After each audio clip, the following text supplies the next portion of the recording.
ry havana malala ao amin'ny tompo anio alahady izay anomezantsika voninahitra an'Andriamanitra ary ahatsiarovantsika manokana ihany koa ireo ray aman-dreny zokiolona eto amin'izao fitandremana fohy be izao. Tsarovantsika manokana amin'izany voalohany indrindra ny ray aman-drenitsika izay mpitarika antsika zokiolona lehibe ato ary mihoatra n'izany ireo zoky ray aman-dreny. Ka ty fotoana androany ity dia hoentintsika nomezam-boninahitra an'Andriamanitra. Hoy ny tenin'Andriamanitra hoe satroanao voninahitra ny taona fitahianao ary ny dianao dia mitete menaka. Manatrika antsika eto ny voninahitra Andriamanitra araka ny tenin'i Jesosy fa eo amin'ny fitoerana rehetra izay ampatsiarovana ny anarany. Eto izany, eto ny anatonany antsika, eto ihany koa ny tahiny antsika ka andeha isika hanome voninahitra azy. Voninahitra neny amin'ny avo indrindra an'Andriamanitra. Aleluia! Masina, masina, masina Jehova tompony maro, eniky ny voninahitra amin'ny tany rehetra. Amen. Mpianakavy ny finoana ho ampitomboina ao aminareo rehetra ny fahasoavana sy ny fiadanana avy amin'Andriamanitra Ray sy Jesosy Kristy tompontsika. Anohizantsika n'izany fiderana an'Andriamanitra izany. Sokafy eo ambany masonao ny salamo 100.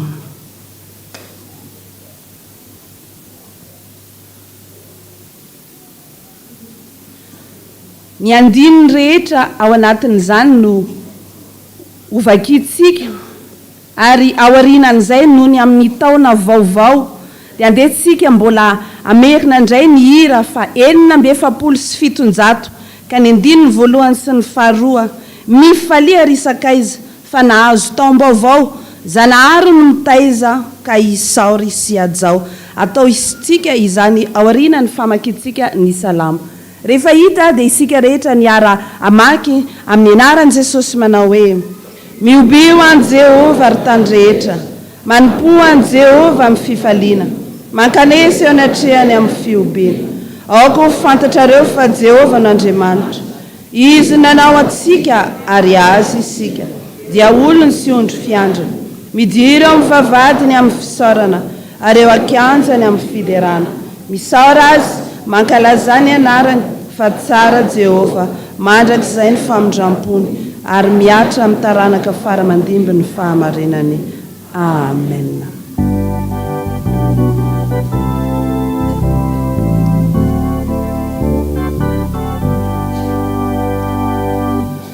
Mifaly ary sakaiza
mivavaka isika voninahitra neny amin'ny avo indrindra ho an'ilay Andriamanitra mipetraka eo amin'ny seza fiandrianana, ilay masina indrindra, ilay tsara indrindra, ilay ankofa ny lohalika rehetra na ny any an-danitra ny any etỳ tany hatrany ambanin'ny tany, ilay eken'ny lela rehetra fa tsisy takanao, tsisy azo ampoarina aminao.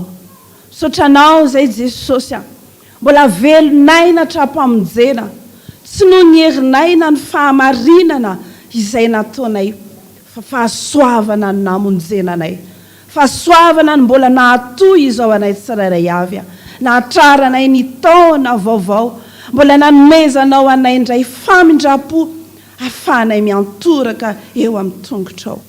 Fa ny lanitra ny seza fiandriananao, ary ty tany toeranay ty ny fitoera-tongotrao. Tonga manoroka ny tongotrao masina Jesosy.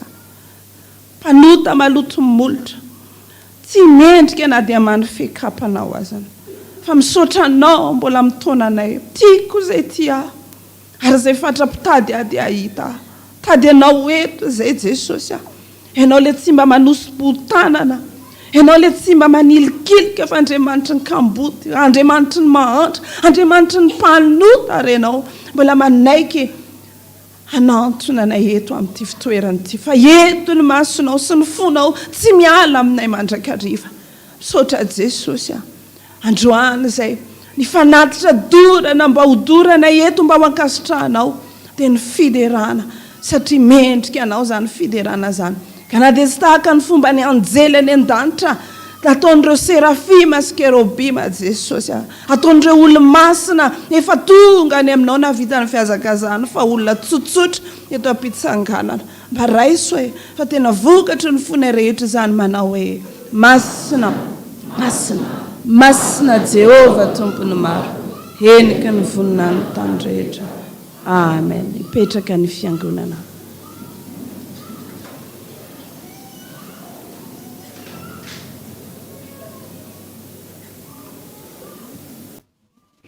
Andray ny tenin'Andriamanitra tsika riavana zay sitrapony tonga amiko sy aminao sahady ny amin'ity androany ity. Sokafy aran'ny baibolinao ao amin'ny bokin'ny Mpitsara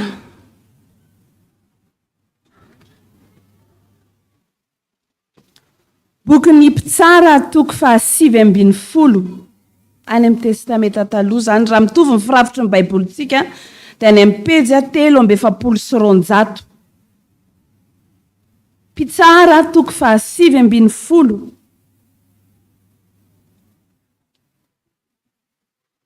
Somary lava ny teny fa ho vakitsika. Vakiny zany manomboka amin'ny 1 hatramin'ny 10 dia miampititsika eo amin'ny 9 dia atsahatritsika mety eo amin'ny 9 eo na mety mitoy kely. Mpitsara toko 7:20 1 ka hatramin'ny 10 dia miampita isika eo amin'ny 9 dia teneniko eo rehefa hitsahatra isika. Rehefa hita ary any dia vakina ny teny amin'ny anaran'i Jesosy. Ary tamin'izany andro zany raha tsy nisy mpanjaka teo amin'ny Israely, dia nisy levita anankiray ny vahiny taria tsisy ny tany avoanan'i Efraima, ka naka vadin-tsindrano avy any Betlehema Joda. Ary ny vadin-tsindrano nijangajanga sy ny sitaka taminy, ka nandao azy ary nakany an-tranon-drainy any Betlehema Joda. Dia nitoetra tao efa bolana mipaka. Ary niainga raha lehilahy ka nandeha nanaraka azy, anao teny malefaka taminy ampody azy, ary nitondra ny zatoviny sy ny borikiny roa. Dia nampiatranondra vehivavy ho ao an-tranon-drainy izy, ka noho ny hitandray zazavavy raha lehilahy dia faly izy ny ao taminy. Ary niazona azy ny rafozany ny raindra zazavavy, ka nitoetra teo aminy atelony izy. Dia nihinana sy nisotra ary nandro tao izy roa lahy. Ary noho ny tamin'ny andro faha-efatra dia nifomaraina koa izy ka niomana andeha fa hoy ny raindra zazavavy tamin'ny vinantony, aoka aloha mba hanao ondy abava fo kely ianao, ary rehefa afaka izany dia andeha ianareo. Dia nipetraka izy ireo lahy ka niara-nihinana sy ny sotro. Dia hoy ny ray andrazazavavy tamin'ndra lehilahy, mba maneke ny andro eto anio alina ary eo ka ho falo ny fonao. Ary raha niomana andeha raha lehilahy, dia nanery azy hitoetra ny rafozany ka dia tafandriana tao indray izy. Dia ny fomaraina koa izy andeha nony tamin'ny andro 15. Fa hoy ny ray andrazazavavy, aoka mba hanaody ambavafo kely ianao ary mijanonjanona aloha mandra-piilan'ny andro. Ary dia niara-nihinana izy ireo lahy.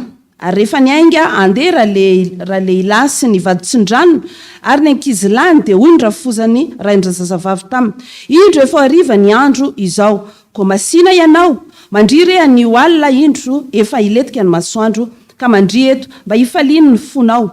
Ary raha pitso dia hifo maraina koa ianareo ka andeha ody ianao. Fa tsy nety nijanona intsony raha lehilahy tamin'izany alina izany, fa niainga ihany izy ka nandeha dia tonga tany tandrifiny Jeboza, Jerosalema izany, ary boriky 2 samy voaisilaselo ny netiny, ary ny vaditsin-drano niaraka taminy koa. Eny amin'ny 9:40.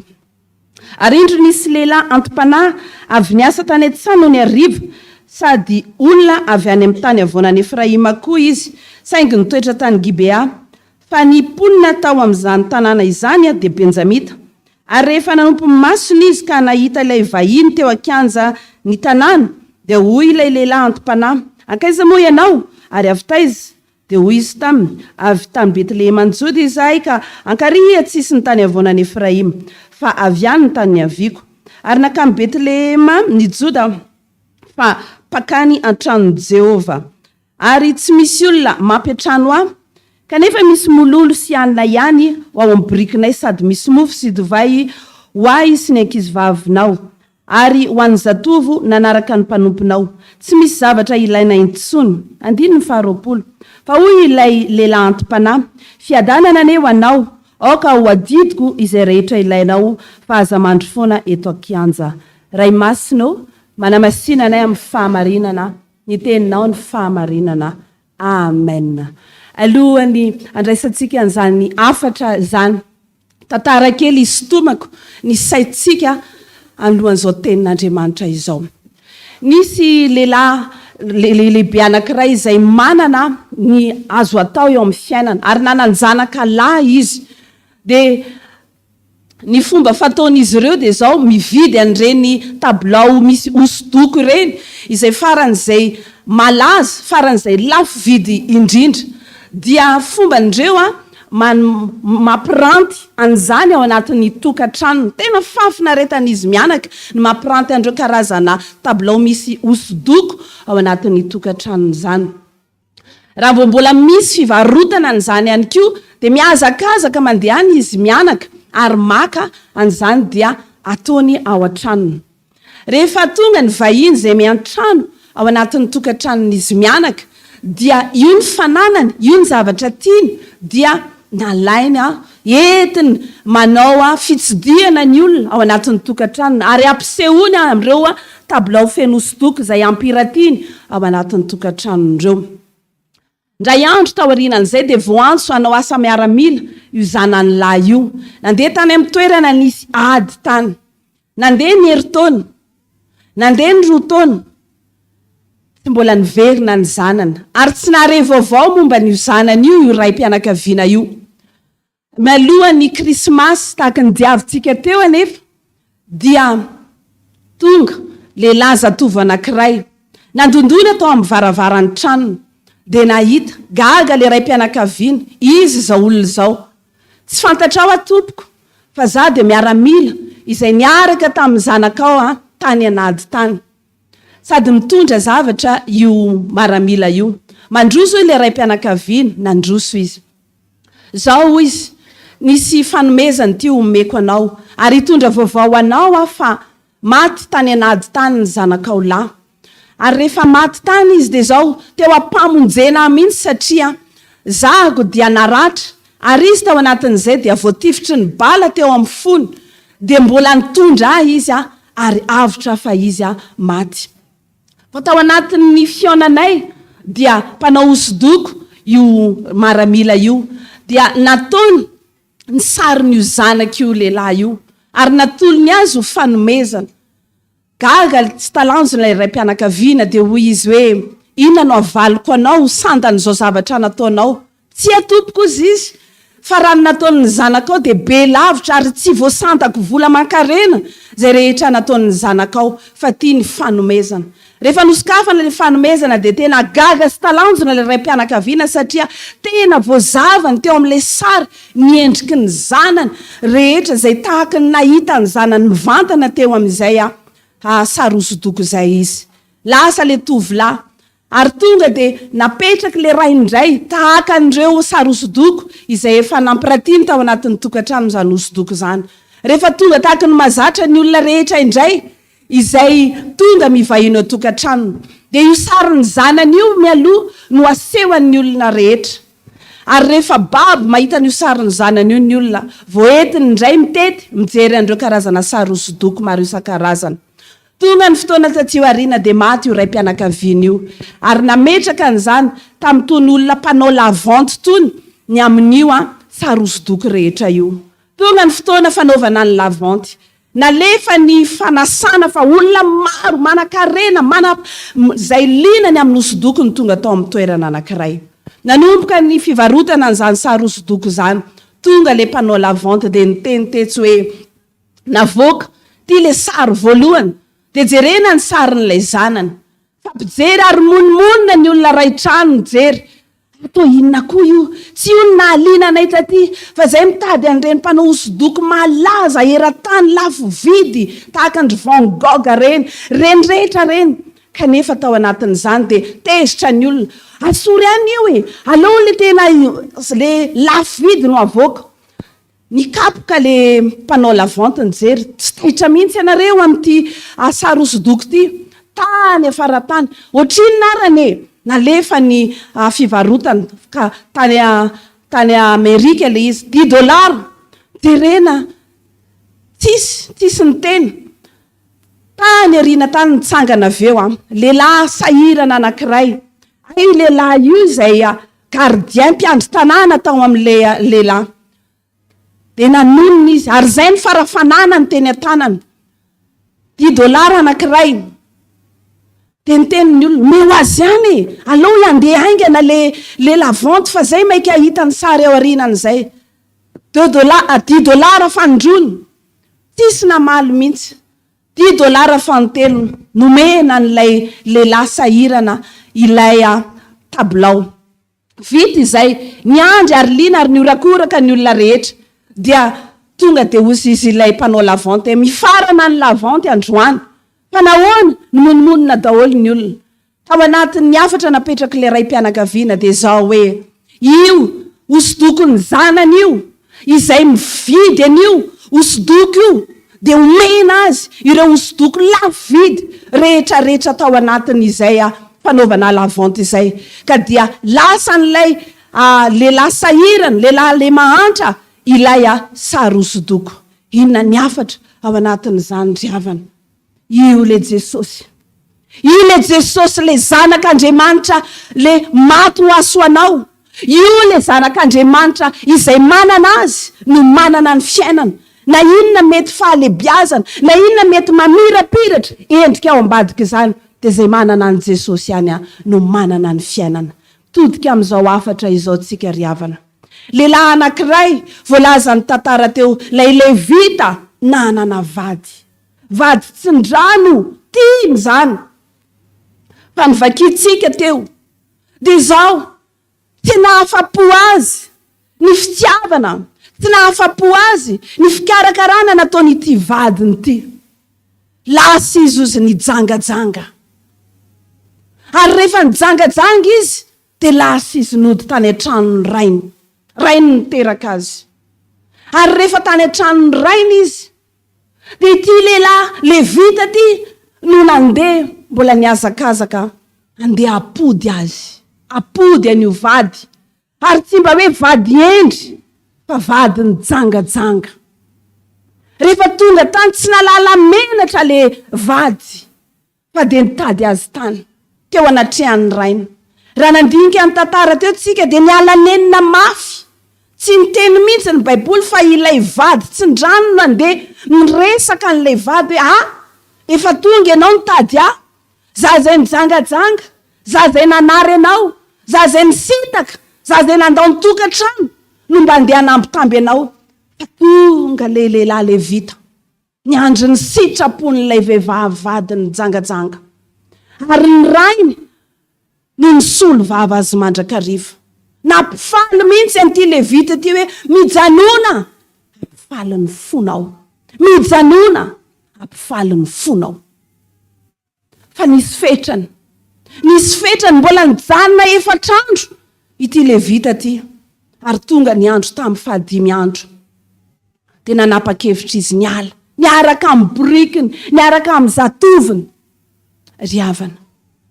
Any amin'ny boky ny epistily any dia hoy ny tenin'Andriamanitra hoe fa isika dia natao ho fofombadin'ny lehilahy iray, fofombadin'i Jesosy ane zasy anao zasy anao le apakarina rehefa tonga izy, zasy anao na lehilahy anao na vehivavy, fofombadin'ny lehilahy, natao fofombadin'ny lehilahy iray dia Kristy, zasy anao Jesosy Kristy. Ary manontany atsika ny tompo araka ny afatra zay nomeny Jesosy atsika nentin'ny ray aman-dreny tamin'ny farany taona, ny paikany voalohany taona, mitomany, miazakazaka, mitady asy anao Jesosy any amin'ny toeranay istatsika azy io.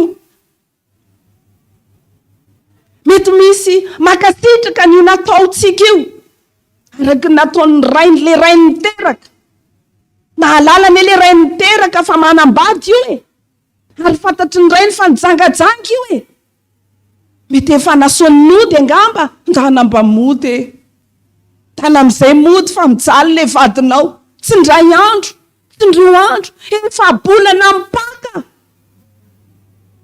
fa tsy nety. Ilay vita mihitsy ny midina, ilay vita ny antsolona mitady. Eny atsefatsefaky ny aram-bato ane ozy Jesosy eny atsefatsefaky ny reny iafenatsika reny izy ny tonga mitady atsika any. Aiza le tiany ny fanahiko, aiza le malalako, raha olona tsy tiana ve ampitomany raha olona tsy tiana ve hitomaniny ahoana zany mampody vady zany, mampody vady misitaka. Fa zao rehefa tsy nety nandeha, rehefa nandeha ihany ny farany dia tohizanao ny tantara amin'io fa dia tonga ny fotoana tao amin'ny tanàna zay napetran'ony le lehilahy antom-panahy io, dia tonga tao amin'ny tanàna, dia tonga taon'ny lehilahy masika, tonga taon'ny lehilahy masika ka nandondona avoay aho io lehilahy io, le vita io avoay fa nisy olona vahiny tonga teto ho anaovanay ny filanay, hijangajanganay. Efa nomeny Jesosy atsika tamin'ny taona tao arindrina tao hoe mijinjan'izay nafafy.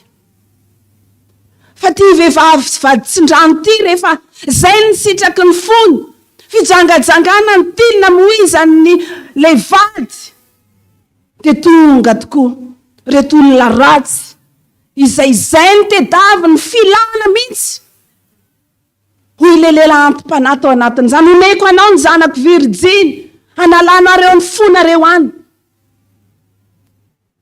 Fa le lehilahy le vita navoaka ny tsy mety ny elana nenina, navoaka ny le vehivavy vadiny io, natolony tany satria zay ny ditra ny fony, zay ny tiny dia natolony tamin'izany fijangajangana zay. Nisy olona ny andro tao ivelany zany. Vakio ihany toy ny tantara fa lava ny fotoanantsika mandeha. Ary tany tokoa dia asa mety tsy mba nanohitra akory fa mety efa zay ny fombany, zay ny zavatra tiany dia nandeha ary dia nanara-po paray ny andro tamin'izany fijangajangana zany.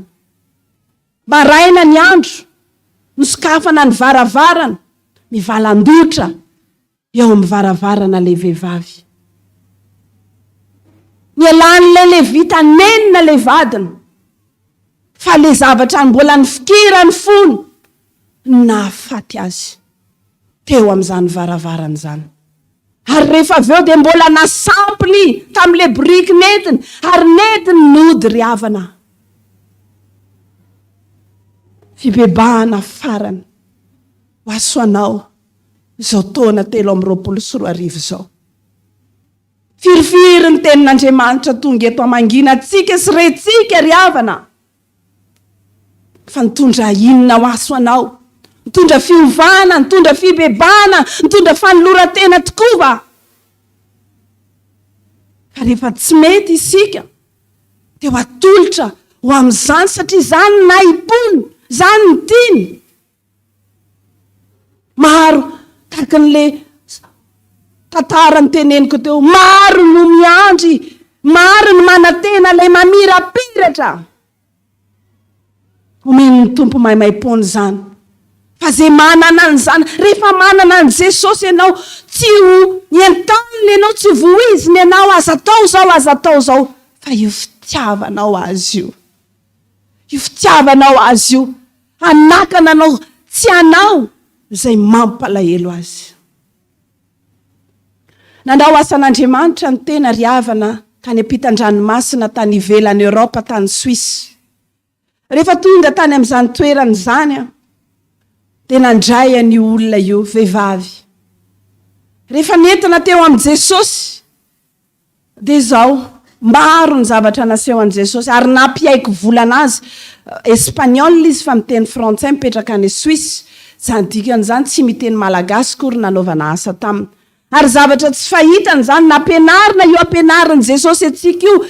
Tiany baiboly teny frantsay ny tanany, andeha hivavaka maka teny. Fa tena gaga sy talanjona miteny zany Andriamanitra zany. Zany nampianarina atsika ary Jesosy miteny amintsika amin'ny alalan'ny teniny, mamangy atsika amin'ny alalan'ny nofy. Rehefa niteny tamin'i Jesosy tena gaga izy, tena ao anatin'ny baiboly. Naka teny ho anazy, naka teny ho an'ny anadany, cousin io, fa gaga. Dia tena lasa fiainana. Fa tao anatin'izany ny alininy dia nivanginy tompo satria ny atrano 3 andro tany. Dia natao anatin'ny nofy dia naseho an'ny tompo hoe misy fijangajangana. Niresaka taminy tsy teo amason'ny mamany. Misy zavatra manginy tompo tsy maintsy ambarako anao. Misy fijangajangana eo amin'ny fiainanao. Inona izany? Za pasteur tsy miaraka amin'olona. Ary zay tokoa fa tsy miaraka amin'olona izy. Fa tena hoe diso fanantenana tamin'ny lehilahy. Ary mangataka amin'i Jesosy nomeny Jesosy zay ho anjara. Jesosy tsy mandainga. Misy fijangajangana amin'ny fiainanao fa tsy haiko hoe inona le izy. Ary ny tananao naseho an'ny tompo hoe ao amin'ny tananao io le fijangajangana. Ndao hivavaka. Mangy anao ny fanamasina hiteny aminao inona io fa io ny mampalahelo an'i Jesosy. Rehefa avy teo amin'izay izy dia niverina rehefa tao anaty vavaka namanga ny fanamasina. Nanantona izy dia niteny. So dia zao le fijangajangana ataoko. Inona ho aho? Zaho izy dia misy lehilahy anankiray izay vadin'olona.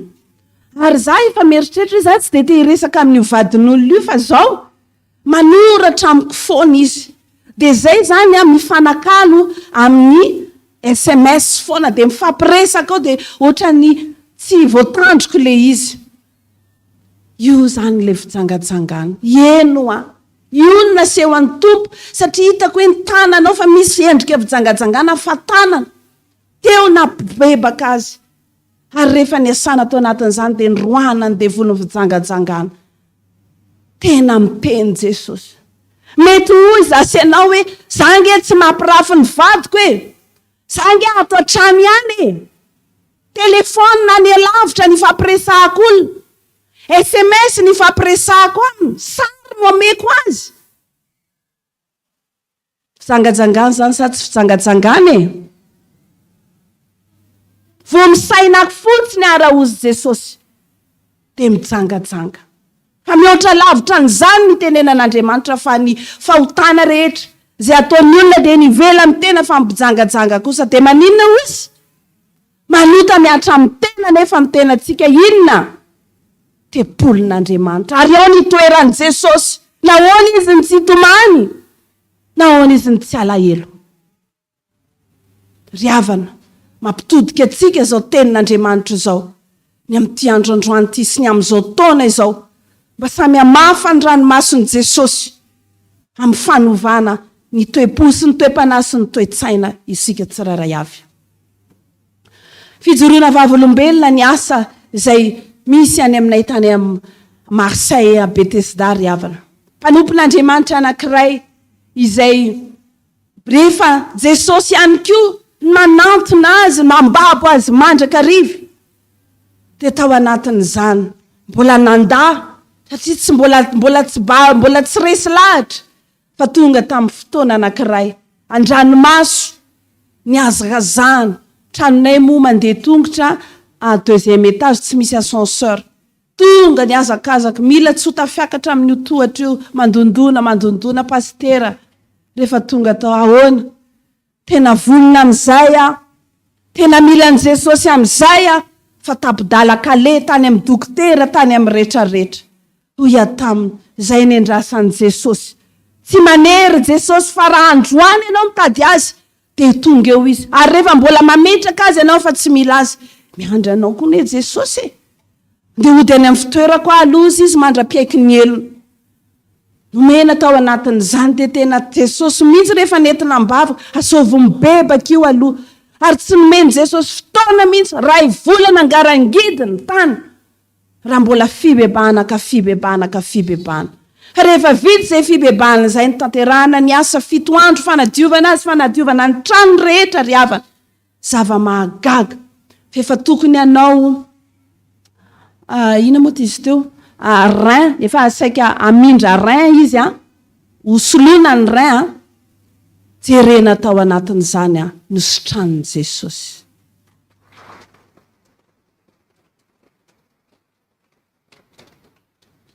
Andriamanitra tiatsika Jesosy ry havana, izay manao asa mahagaga tsy takatry ny saina amin'ny alalan'izao fiangonan'izao naizanaiza maneran-tany. Ilay mba antantanay mandrakariva, tsy mba manana tahaka atsika ty hoe ny alitara dia mitokana satria fandibiasana amin'ny olona. Ny alitara maro miara-mivavaka ao ary voafetra ny ora fana mivavaka. Fa rehefa tonga eo amin'izany Betesda ny fiangonanay, ray aman-dreny dada isindreo izay efa tonga tany mahita an'izany fa dia tena ohatran'ny piscine, misy ohatran'ny ale, misy fidinana dia ohatran'ny piscine ny fiangonana anay izay Betesda. Fa ny mahagaga ry havana, izao ihany teneniko an'olo tongava any am-piangonana. Andana mba mahita an'izany herin'Andriamanitra izany. Fa maro vao manitsaka an'io fiangonana io dia eo manitsana ny aretina, manitsana an'izay tsy an'i Jesosy. Maro ny olona nanana ny fahalemena, manana ny fitondran-tena tsy mendrika, tsy araka ny sitrapon'Andriamanitra. Tsisy olona mahay manova olona fa dia anjaranao mibata azy, mitondra azy eo amin'i Jesosy. Fa rehefa voakasika Jesosy eo ny fony, mitsana izany. Mananjara itsika tsiraray avy amin'ity androandroany ity. Ho atsika zoky olona izay arabaina manokana amin'ity androandroany ity. Raha mbola nomen'Andriamanitra andro lava, mbola nomeny tombony, dia izao mbola mitady anao Jesosy. Na dia nivavaka ao asandratra ao, mety tsy havita alavitra tsony amin'ny asan'Andriamanitra amin'izay atao, fa mbola mila anao Jesosy. Mba ho tahaka an'ilay hira hoe mba eo ampanompona anao hoe eo no angalany Jesosy atsika, eo ny tsahatra satria rehefa miala etsika ny fanontaniany Jesosy amiko sy aminao dia izao ihany hoe vita va ny asa izay nandrahako anao. Mbola misy asa matoa mbola velomin'i Jesosy sika na firy-taona na iza na inona fa mandehana ho ny tompo. Fa fanakavo fidy isika, fa raha mandeha isika momba ary manamarina mandrakariva ny teniny amintsika ny tompo fa ny masoko, ny foko dia hoe ho aminao mandrakariva. Le fony mba fo hifaly amin'izay, fo tsy hitomany, ary raha mijery asa ianao izy dia anasoa atsika. Ny voninahitra amin'izany ho an'Andriamanitra irery ihany. Amen.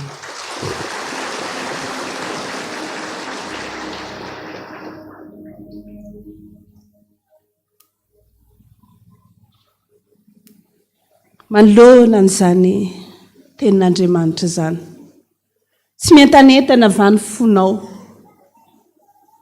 Tsy mangorakoraka vany fanahinao. Fa ny tenin'Andriamanitra mositraka akory vany afatesan'izay maty. Fa tsy mba nialany amin'ny raha tsy fanaony mba ho velona izy.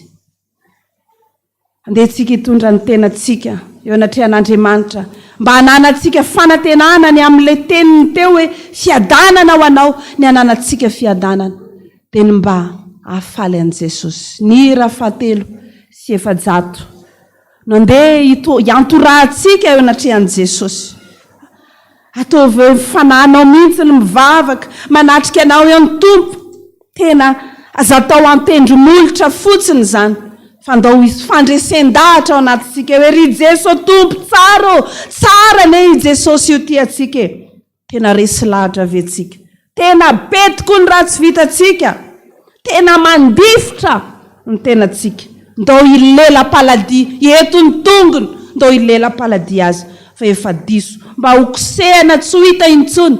Zany mariky ny ota tsika rehetra izany. Ataotsika izany dia aorinan'izay tsika hitsangana hivavaka. 700.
Kafy eo anatrehan'i Jesosy ny fonao.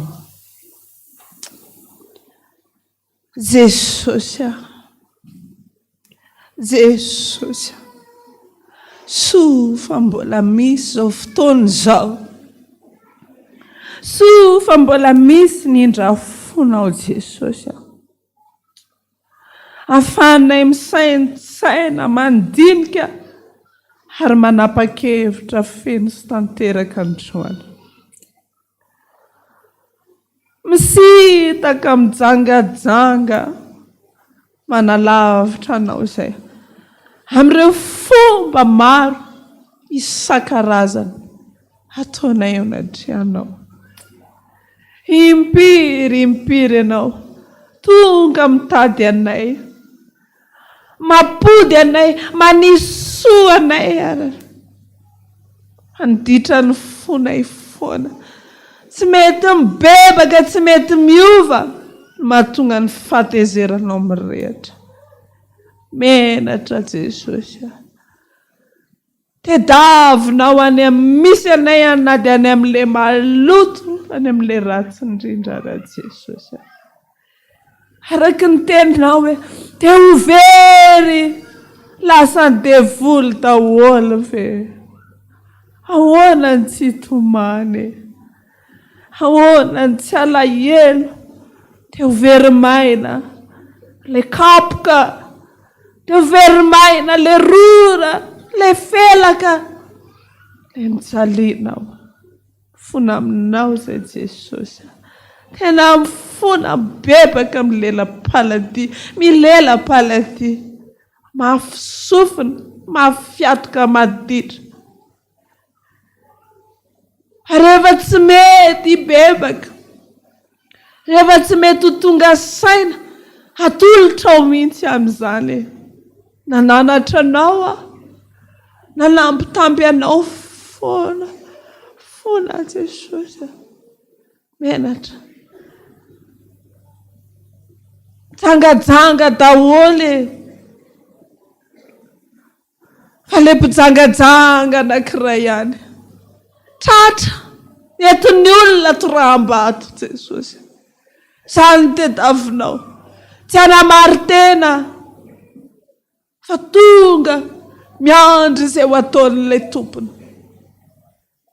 Eo indrindra ny mahafa dia mahafa anao Jesosy. Ny olombelona masika tsisy anay izany. Vato ary fongorina hiala amin'ny tany satria mandoto ny tany. Raha mba tonga eo anatrehanao. Na dia efa tonga eo ara le vato fahafatesana.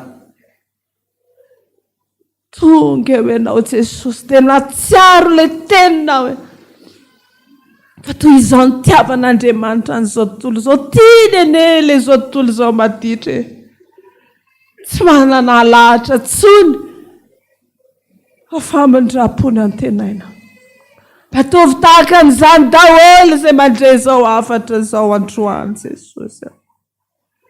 Mba tsy hifandahatra ela aminay ianao Jesosy. Mba tsy hikapoka anay foana na alahelo. Fa tsy zaka tokoa izany alahelo izany. Fa matsiaro diso, matsiaro tsy mendrika. Fa manantena miandrandra ny famindram-ponao. Dia amin'izao sisa izao mihitsy. Ianao amin'izay no tena ho raisinay. Ianao amin'izay no hafatifaty anay. Ary efa manana an'ilay zanaka. Dia manana ilay fiainana dia ilay fiainana be dia be. Tsy le hita maso eto ihany no ampanantenanao fa le fiainana mandraikizay. Dia tsaronao ty androandroany ty Jesosy. Fa namainginao tamin'ny alalan'ny teninao. Ka rehefa tonga ny andro iray fa tsy maintsy hoany aminao daholo Jesosy. Ho tsaronao ny fifona, ho tsaronao ny fibebana. Dia mba hatanteraka le teninao tokoa ianao hoe. Natoky tamin'ny kely ianao. Ataoko manapaka ny be. Ary mba ho tanterahanao ny teninao hoe. Za dia zany mamono ny fahotanao. Za dia zany mandevina ny fahotanao tahaka ny fandevina ny zavina. Fa zao ny afatra aminao. Amin'izao sisa izao. Aza manota intsony. Fa mandehana. Fa momba anao. Mpamindra fosy miantra ny Andriamanitray. Mpamela heloka. Ka mino izay. Fa voavelanao ny helokay. Voasarinao ny fahotanay. No ny amin'ny ranao soa. Dia hotrotronao amin'izay izay. Tsy ny fatinay no asampy ao aminao. Fa ny fahavelomanay. Mbola mba hanaovanay ny sitraponao. Dia hifaly ny zanakao ny mpanomponao rehetra. Anambatra ny feony tahaka ny an'i Davida mpanao salamo manao hoe. Fa sambatra ny olona izay voavelany. Voasarina ny fahotana. Sambatra ny olona izay tsisy an'i Jehovah heloka. Ary tsy misy fitaka ny fanahiny. Amen. Minan'Andriamanitra ray tsy tompanao ny lanitra sy ny tany. Ary minan Jesosy Kristy zanan'ilay tokana tompontsika. Izay nitorotoroana tamin'ny fanahy masina. Nateraky Maria Virginy. Nijala napaka Ponty Pilato. Nombonina tamin'ny hazo fijaliana. Maty ka nalevina. Tany amin'ny fiainatsika. Sangana tamin'ny maty tamin'ny andro fahatelo. Niakatra ho any an-danitra. Nipetraka eo kan'Andriamanitra. Fiany avy ny tsara ny velona sy ny maty. Mino ny fanahy masina. Ny fiangonana masina manerana izao tontolo izao. Fiombona ny olona masina. Ny famelan-keloka. Fitsangana ny tena maty. Ary ny fiainana mandrakizay. amen. Fampanantenana, amen tompo. Asy anao dia hoy izy hoe fiadanana aneo anao aoka ho adidiko zay rehetra ilainao. Ny hira 5:104 kosa no anavoazantsika ny fanoloran-tena atoloro ny tenanao fanatitra velona ho azy indro tompo ary omeko anao amin'izay ny tenako ka tsy misy izay tsofoka zay rehetra tianao. 5:104.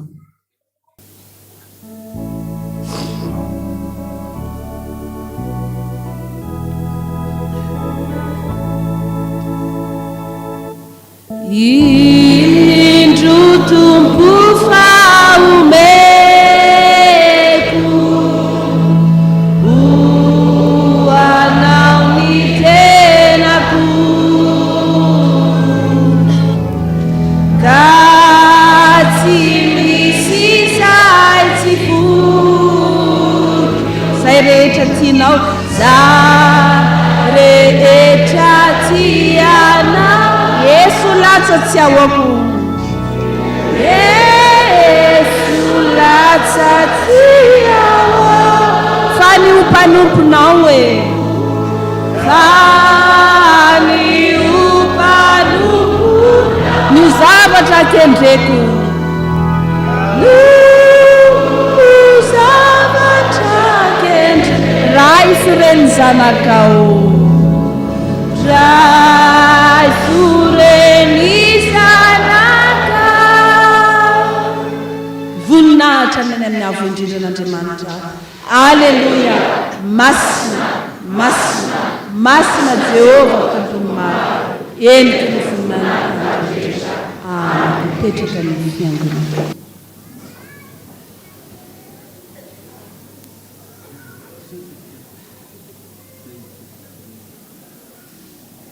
Iny tompoko dia misaotra azy be dia be ny amin'izany teny fampahirezana ho antsika rehetrarehetra zany ary misy isaintsainana tsara zany ary dia mbola faly miaraba antsika fiangonana rehetrarehetra koa amin'ity anio ity dia mbola mampitomboina amintsika mandrakarivany fahasoavana mba hampiadanana avy amin'ilay Andriamanitra raintsika amin'ny alalan'i Jesosy Kristy tompo.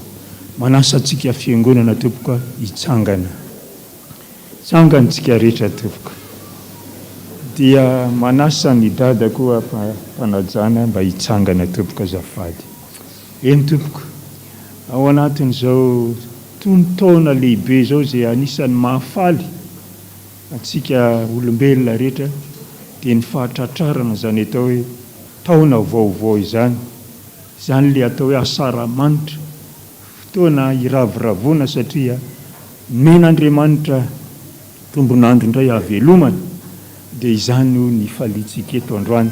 Dia misolo tena antsika fiangonana ihany eto ny amin'ny fiarabana ndray aman-drenitsika.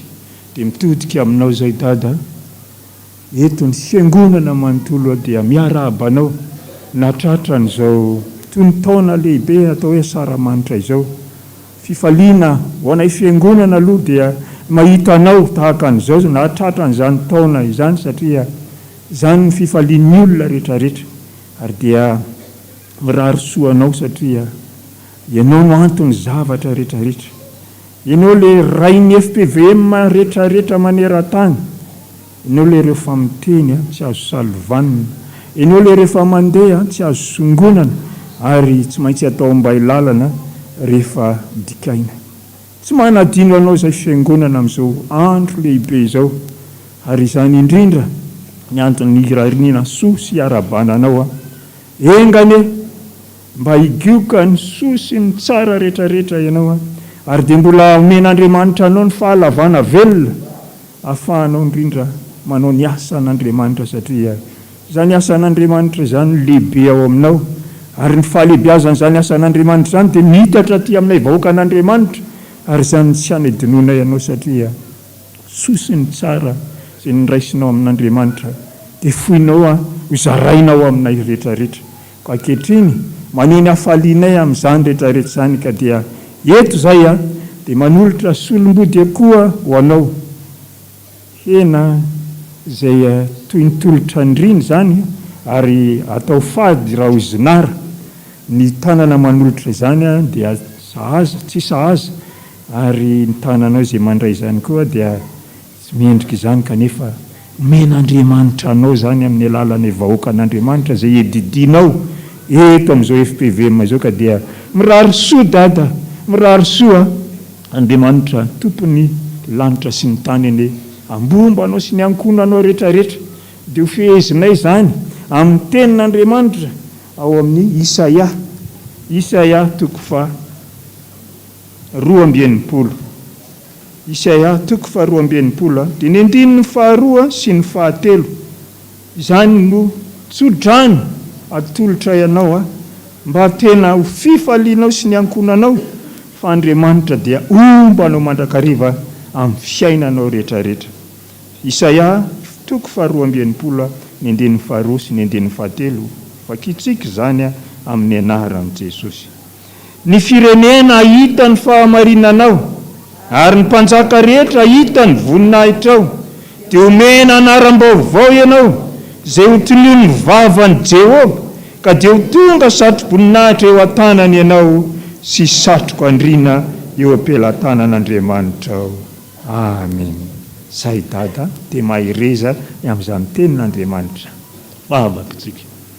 Jesosy misaotra foana zay ny amin'izao ray aman-dreny zao, fa ianao nge nanome anao ianao nanome anay anio Jesosy, fa io ny fitaovana nampiasainao amonjy anay rehetrarehetra. Fa raha tsy eo izy, hoaiza moa zay Jesosy? Inona mba niraisinay? Inona mba niainanay? Ary izany no tsy tsaranay atserovanay azy mandrakariva, satria solo-tenanao io, solom-bavanao io, solo-tsainao io, ary dia mahatoky anao zay amin'izany Jesosy. Fa mbola aneo zava-mahagaga be dia be mihoatra lavitra zay efa vitany ianao nandritra an'izay taona maro zay nomenao azy havelomany. Ka dia eto Jesosy mivavaka ho azy sy ny ankonan'izay, mirova azy amin'ny fakapanahy rehetra, ary dia manafa azy amin'ny ratsy rehetra. Okanao le haram-bato sy batery fiarovana ho azy mandrakariva, satria maro ny fahavalo zay tena mioko, tady amely azy foana Jesosy, ary tsy mikendry afa-tsy ny amoy ny ainy rehetrarehetra. Matoky ianao kosay Jesosy, fa tena hiaro azy ianao. Oka ny tanakavana ny fahamarinanao, hitantana azy mandrakariva, ary elolalana azy foana ianao amin'ny zavatra rehetrarehetra, mba ho ampinga lehibe hiatrehany ny ady rehetrarehetra, satria tsy mora ny ady eto amin'ity tany fandalovany ity. Satria izany ny teny ianao, moa tsy mpiatafika avy ny olombelona ety amin'izao tany fandalovana izao. Izy ny lohatafika Jesosy, ka raha tolefika izy Jesosy lavo daholo zay rehetrarehetra. Fa izao mangataka aminao zay, meo azy ny hery, meo azy ny tanjaka, meo azy ny fahasalamana tsara indrindra, atotosany ny edidiny sy ny andraikany rehetrarehetra. Dia aza mahafoy azy ianao, aza mahasaraka azy mihitsy mandritra ny androm-piainany rehetrarehetra tompo. Misaotra raha eo, misaotra zanaka, misaotra fanahy masina. Mpanomponao ihany amin'ny mpamangataka tahaka izany, ary dia mbola mpanomponao mandrakizay zay rehetrarehetra ireto Jesosy, mba ho voninahitry ny anaranao. Misaotra mpamonjy, misaotra betsaka indrindra. Amen. Petraka sika fiangony.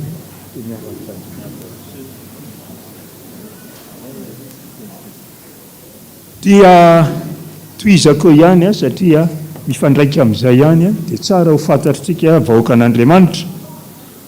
Fa izany ny fahasoavan'Andriamanitra, fahasoavan'Andriamanitra mihitsy nomeny an'izao mpanompony izao. Tehaka mafy be tsika aloha, zay mafimafy mihitsy, zay misaotra toko. Ny antony anaovana azy mafimafy indrindra dia izao, amin'ny herin'ny tsika dia ankalaza fety anankiray koa zay tena fahasoavana nomen'Andriamanitra azy manokana koa. Efa enoeninareo ihany ange zany, fa mody mienoeny fotsinareo. Feno 20 taona dady, tehaka mafy be, atafilava be zany eo. Zany inge fifalian'ny olona lavandry iainana matratra an'izany 20 taona zany, zany tsodrany men'ny olona foana. Ary ny antsika dia tsy mba tsodrany fa nomen'ny olona nomen'Andriamanitra, nomen'ny olona azy, fa Andriamanitra mihitsy manokana an'izany tsodrany ho azy zany Ary jerenge izy raha mahita azy nareo tsy mbola hitanareo tanora marina sa tsy marina tehaka mafy be zany mihitsy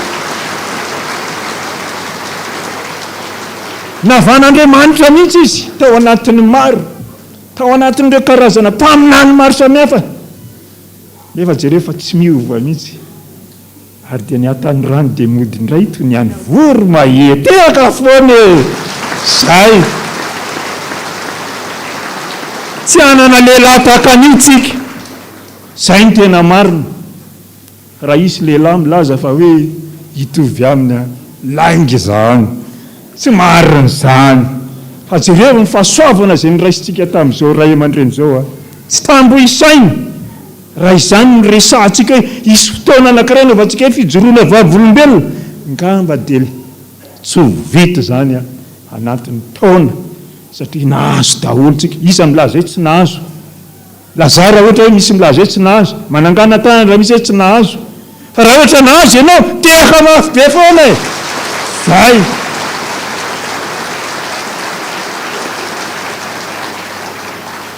ka ho mariky ny fifalitsika ny amin'izany fahasoavana lehibe izay nomen'Andriamanitra an'izao ray aman-dreny zao ary dia tsy ho azo rery zany fa ho antsika rehetrarehetra dia amin'ny heriny anio ary dia andehantsika hanokana fotoana indray mba ho tokantsika ho azo nahatratrarana an'izany hoe 20 taona zany 20 taona zany zava-dehibe zany dia amin'ny heriny anio dia isy procession lehibe izay anentanana atsika mba hanomezantsika karazana hoe solom-bodeko ho hafa indray mba tena hoe hitsinjovantsika azy amin'ny fiainany rehetrarehetra satria nahazo ny soa sy ny tsara tamin'ny alalan'izao mpanompon'Andriamanitra zao tsika dia mba ndeha mba hizara ho azy koa hanome ho azy koa izay mba fohitsika tsy hoe fohitsika fa mba tena amin'ny fitiavantsika azy mihitsy dia hisy procession indray amin'ny lahady zao miditra amin'ny fito miditra amin'ny folo miditra amin'ny roa sasany mba ataontsika irahana fifaliana amin'ny ray aman-drenitsika ny amin'izany fahatratrarana an'izany 20 taona izany ka dia ny vavaka no ataovy betsaka ny vavaka ho an'izao ray aman-dreny zao zao ray aman-dreny zao ke mivavaka ho antsika foana mandrikitry ny taona azadino zany fa amin'ny kositsika dia aneo ny fifalitsika ny amin'izay soa rehetra nataony tamintsika rehetrarehetra ka dia manentana sy manainga antsika fiangonana ahatanteraka an'izany sotra indrindra tompoko dia ity misy fiara anankiray indray 3242 TAU golf mena angamba ny lokony akisaka hony fa mibana vavahadin'olona averiko indray mandeha 3242 TAU golf mena akisaka hony fa mibana vavahadin'olona sotra indrindra tompoko voninahitra ny ho an'Andriamanitra irery ihany.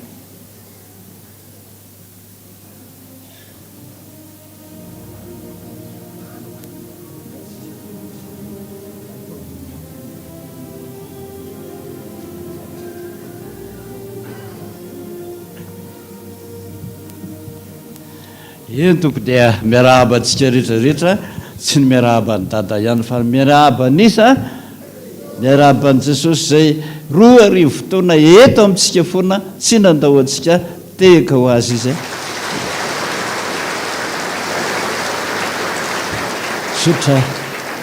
sotra tompoko lahy sotra tompoko vavy tamin'ny voalohan'ny taona dia tsy nahateny firarointsioa ho anareo tsirairay avy ny antony satria mbola mitomany Jesosy ina moa no lazaiko ina no anontaniana raha mitomany izy mahamenatra tena mahamenatra ny manontany raha ao anatin'ny alahelo Jesosy ka zay ny tsy nitenenako hatramin'izay zao dia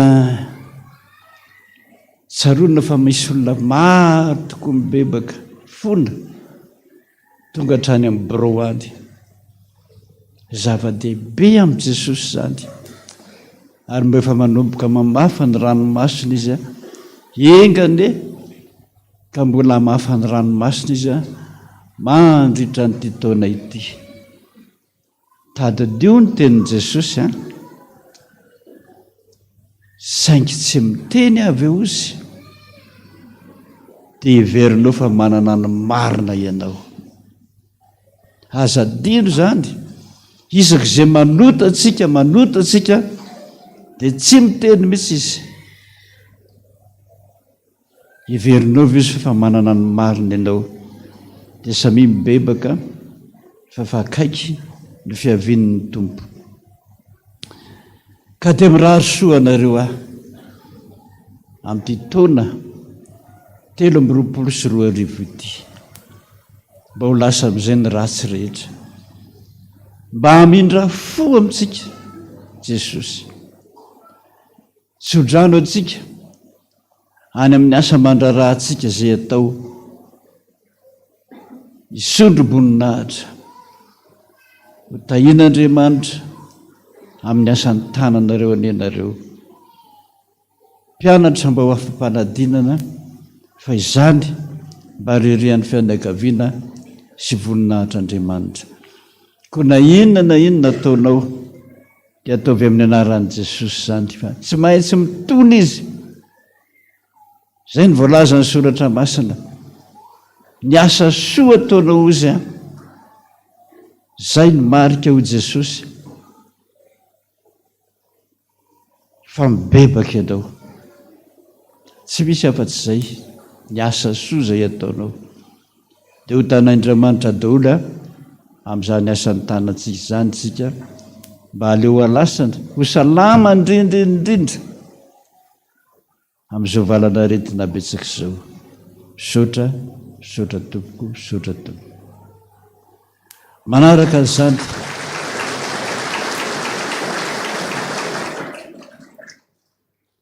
ny andro androandry dia fahatsiarovana andro zokolona rehetra mihoatra ny 70 taona atsangano ny tanany hoe iza ny zokolona mahatratra 70 taona mihoatra zany eto atsangano ny tanany hoe misaotra zava-dehibe zany misaotra an'Andriamanitra misaotra nareo mbola naharitra ny vavaka fa ny fotoana ny fahalebiazana tompoko ny fotoana mampasika devoly indrindra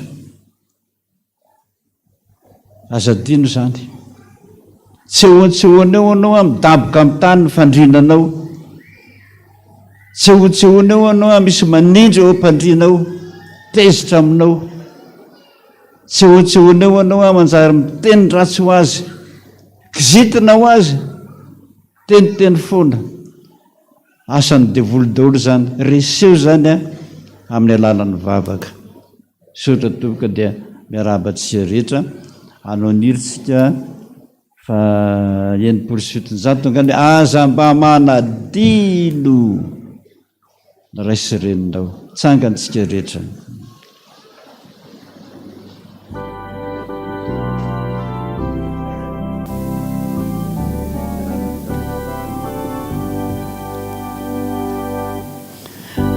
Samba manadino nirasirenina fa izy fazilo nitazazinana naiza le nazalea ata nina vitra mazaz nadino niraisirena tsara iza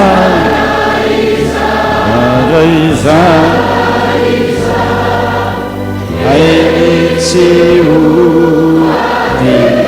dinunale fa efatra aza manadiny fivavahana aza manadiny ny fivavahana ataovy salaromba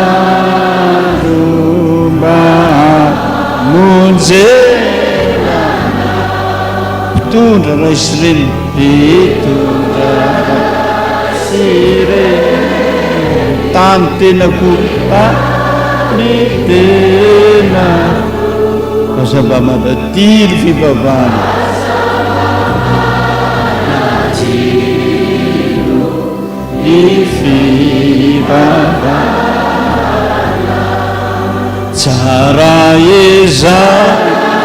tsara iza editsy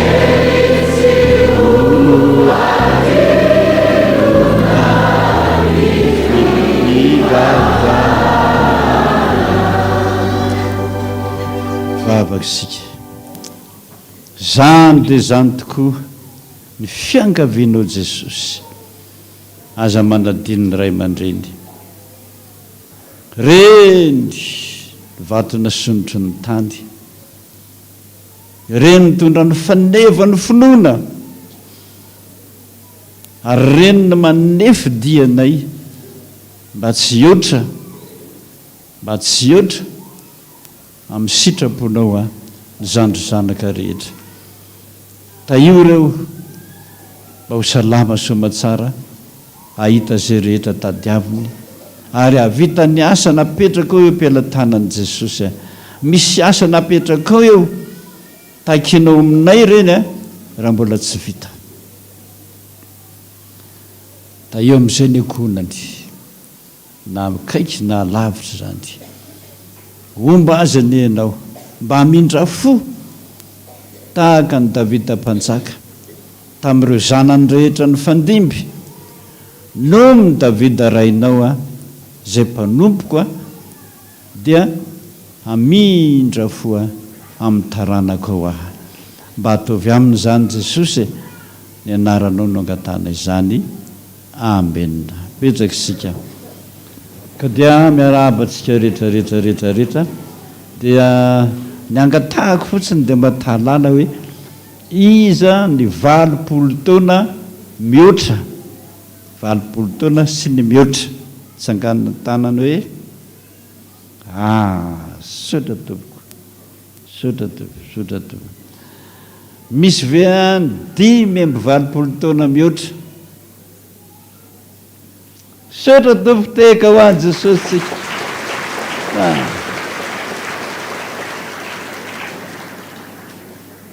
tamin'ny heritaona nisy ny 70 taona asa namaty izy zay navelona mbola ao ve ny 70 taona tsangano tanany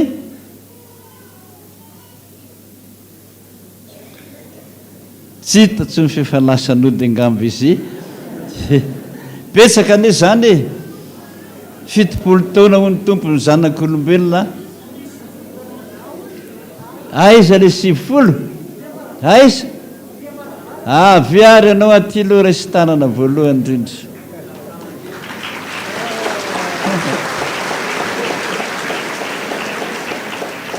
mbola afaka mandeha zany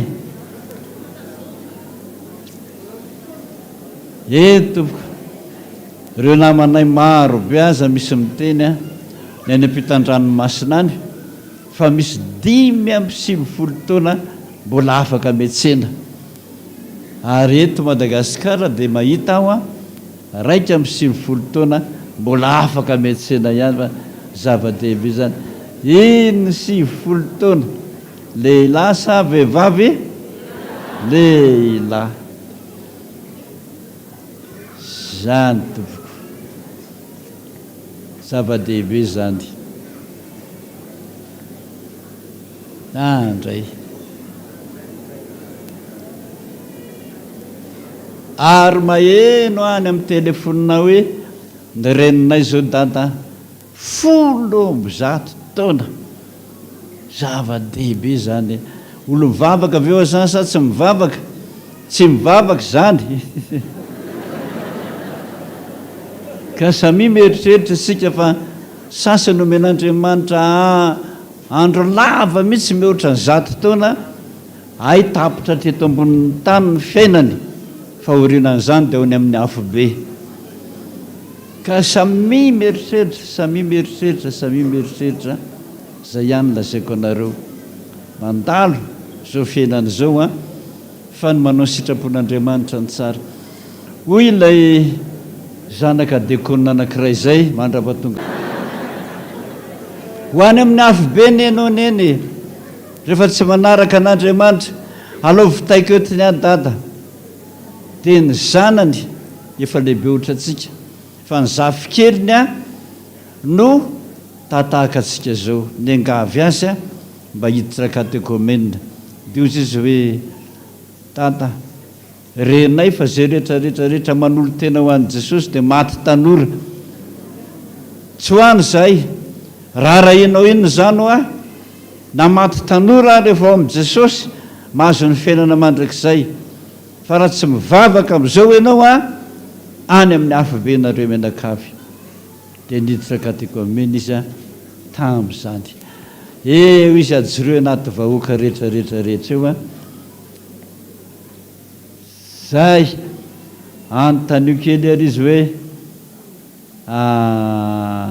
inona ny aretina mahazo any dada zao apetrao amin'zazy zay inona hono ny aretina mahazo azy misy tension ve hony izy sahoana tsy reko AVC eny tompoko ho antsika rehefa lehibe rehetrarehetrarehetra tandremo tompoko ny ena tandremo ny ena fa maro be tamin'ny krismasy taom-baovao io fa miantso daholo tamin'ny herinandro iny tapaka lalandra ranona tapaka lalandra ranona tapaka lalandra ranona tapaka lala tsy tatsony fa nerinina-kena tamin'ny krismasy ny taom-baovao zay nahita olona anankiray tahaka an'izao tany Atalahy dia izy mantsy azy raha izany nofinao dada dia ho faty ianao fa ny angatahan'i Jesosy aminao dia zao aza mihinan-kena nombotsony ka izy avy any avaratra any sady avy any atsimo dia zao ny teniny impossible zany dada za tsy maintsy mihinan-kenomby zany ny razambenay ay eny ara ho afa mereza mihinana ary dia manao velomanao dada reko izy zao tsika amin'ny teny zao aloha ny olona mipetraka any efa tsy atsony izy fa ndosiny fahafatesana ka dia samy mieritreritra iza ny anaranao dada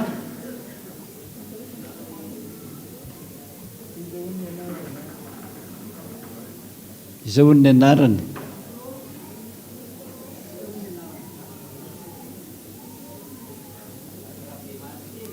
raha ay raha be Marcel ve io soriko ty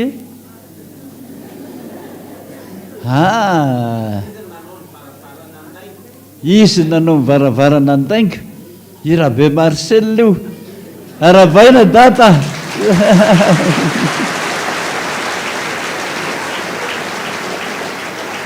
sotra to velavelona fandalovany ty tany ty fa rehefa fotoana fo dia any an-danitra meona fa any tsara lavitra any tsisy AVC tsony tsisy antitra tsony any na ray aza tanora kely daholo ary mpiandry mosa tsy mpiandry tompony ombanao rehefa tonga ny fotoana mba vonona venao sa tsy vonona rehefa tonga Jesosy andao am'izay rahatarabe Marcel ody andray satry boninahitra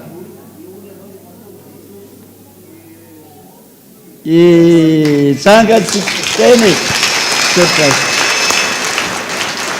dia miarabanao ny sokondrindra eto amintsika eto dia miaraba azy miangavy anareo ao sy zay rehetrarehetrarehetrarehetra 70 taona mihoatra mba ho raisytanana eto fa idada dia raisytanana manokana izy fa tsy tonga ty antsony izy fa de raisinareo tanana de konindreo mandray tanana azy amin'ny anaran'ny dada amin'ny anaran'i jesosy hoe la velona ne ianao a mahareta amin'ny fivavahana ary mahareta amin'ny finoana sotra tofozao ary sangana amidolo zay rehetrarehetra na vita ny fitopolo taona ny mihoatra maminy foko ry jesosy ny famonjena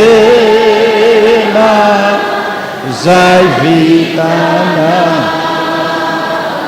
ny aisoro na velana erafakao mandrakiza Jesu manalo pamojiso indro ny aiko rasoana velokalo velokalo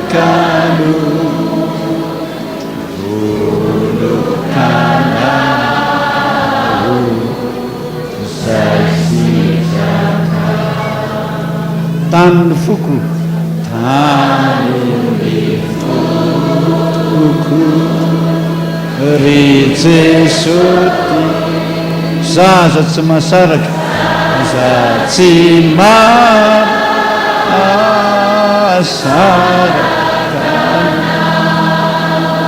ola male mora male mora male tamy fixy tamy fixy zawamina Jesu malalo pamojiso indro ny aiko rasoana velokalo velokalo velokalo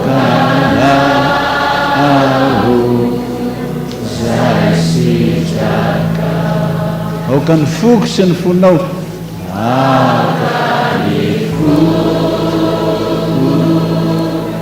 sy ny fona ya miteko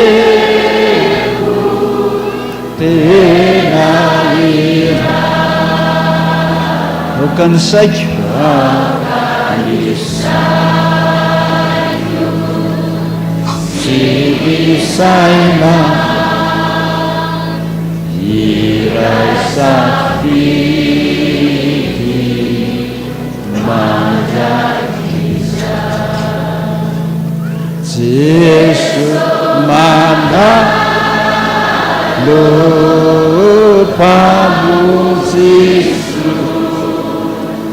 indro ny aiko rasoana velokalo velokalo volokalo zay sitraka raika amin'ny fahaenina ambin'ny folo sy fitonjato iraika ambin'ny folo sy fitonjato 761 Jesu zoko be fotia avia mitantana fandreo zay maniasia avily ny satana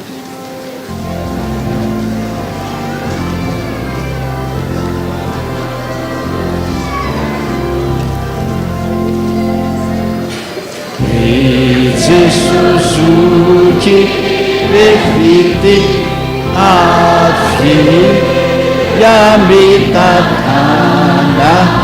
Vandras Maniasi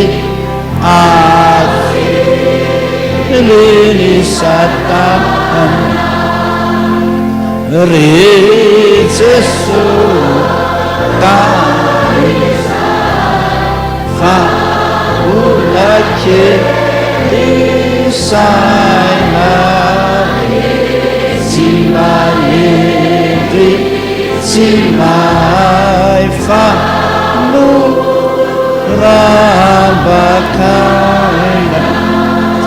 Maniry zay Jesosy maniry zay Uzandry zay manoka zay manoka diampaherezinao diampaherezo ho tianao tianao toko re Jesosy taio zahay fa olavy saina tsy mahery tsy maheka rabaka tompoko a voninahitra ifanoezana ody ka dia atao mirarisoa anareo rehetrarehetrarehetra mba ho matriky ny fandraisan'i Jesosy tanana antsika ireo faratro zay ka miala ety eo mivavahady amin'ny lanitra andray ny satroboninahitra zay le marika zay ny ataovy anatin'ny fonao hoe Jesosy mihitsy mitsodrano mba hiditra ny lanitra rehefa ratro zay sotra tompo tsanga ny vavaka tsika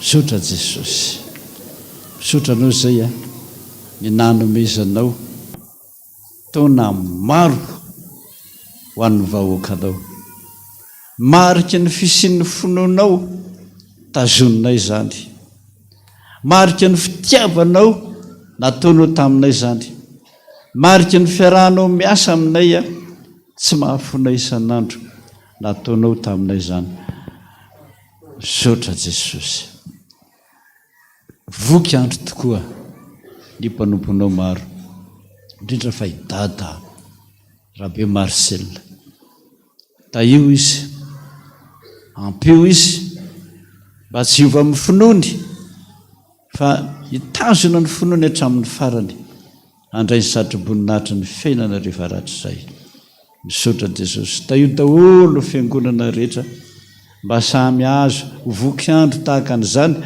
raha mba mety ianao satria fantatro ny fitiavanao ny FPVM dia taio daholo ny zanaka manjafy rehetra hatrany amin'ny sampany mba samy hita fitia ho natrenao ny anaranao Jesosy ny angatana izany amena petraky tsika rehetra dia voaloha data hipetraka eo fa sarotra be ny mitondra azy ary alavitra ary saotra tompoko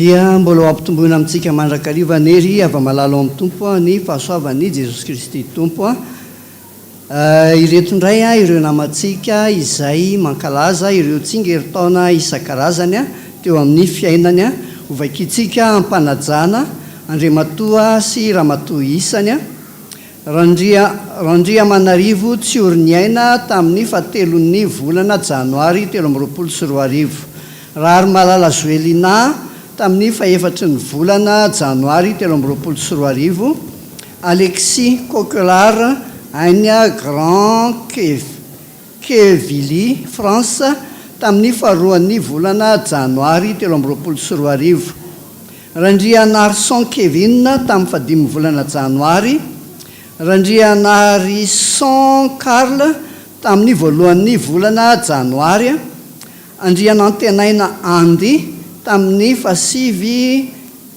fasivy ambyroapolo ny volana desambra 2024 rahandria mamontsoa aida tamin'ny fadimy volana janoary 2024 raha mahandry nirina rojo mampionina tamin'ny favalony volana janoary raha herivelo Jean de Dieu sy saondra anniversaire amin'ny mariazy fa 9 ny mariaziny tamin'ny fatelony volana janoary raha ary malala Tina Yolande tamin'ny 9 volana janoary raha ary zatovo rado lalaina tamin'ny 4 volana janoary raha zafy ary manana faranirina Sylvie tamin'ny 9 volana janoary andria mamonjy fara raha vao ary intsoa tamin'ny 5 volana janoary raha zakarvony jauna tamin'ny 7 volana janoary raha kotondramanana iangotiana any Canada tamin'ny 9 volana janoary tamin'ny 20 ny volana desambra ary rakoto nanahary Randy Manuela tamin'ny 9 ny volana janoary ranaivisoamanana André sy razanatsoa Mariety Piandria anniversaire amin'ny mariaziny tamin'ny 7 ny volana janoary raha manjato arisoa Jany tamin'ny 30 ny volana desambra 2024 ary rasoa mananoro Odette 7 taona tamin'ny 5 ny volana janoary ireo zany izy 20 mianada mianaka izay mankalaza ny tsingeritaonany tamin'ity alahady ity nandritra iny herinandro lasa iny ny cadeau omentsika azy ny cadeau tsara indrindra dia ny tenin'Andriamanitra izay tsy miova omaly sy anio ary mandrakizay izay mivaky toy izao ao amin'ny bokyny Isaia toko 12 ka ny andininy faharoa Isaia toko 12 andininy faharoa izay mivaky toy izao amin'ny anaran'i Jesosy indro Andriamanitra no famonjenahy dia atoky aho fa tsy mba atahotra fa Jehova Tompo no heriko sy iderako fa efa famonjena ho ahy izy zay zany ny cadeau mentsika anazy 20 mianada mianaka ireo iaraitsangantsika hitondram-bavaka anazy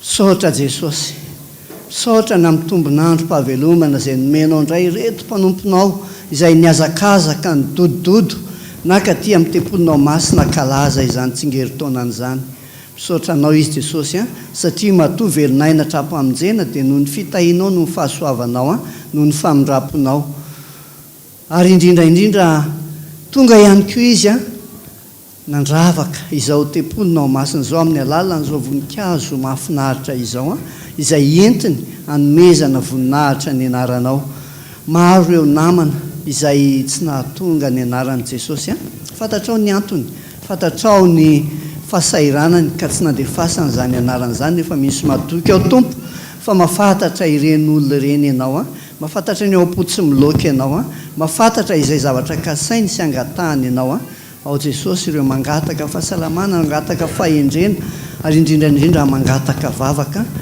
Andriamanitra manakare-pahasoavana ianao no amaly vavaka azy rehetrarehetra eny araky ny aben'ny fitiavanao sy ny famindraponao makasitraka Jesosy mpanomponao no mangataka ary mbola mpanomponao izay mandrapatapitry ny fofona inay misaotra Tompo dia raina mandrakizay ny anaranao amin'ny anaran'ny Ray sy ny Zanaka ary ny fanahy masina amen petraka isika fiangonana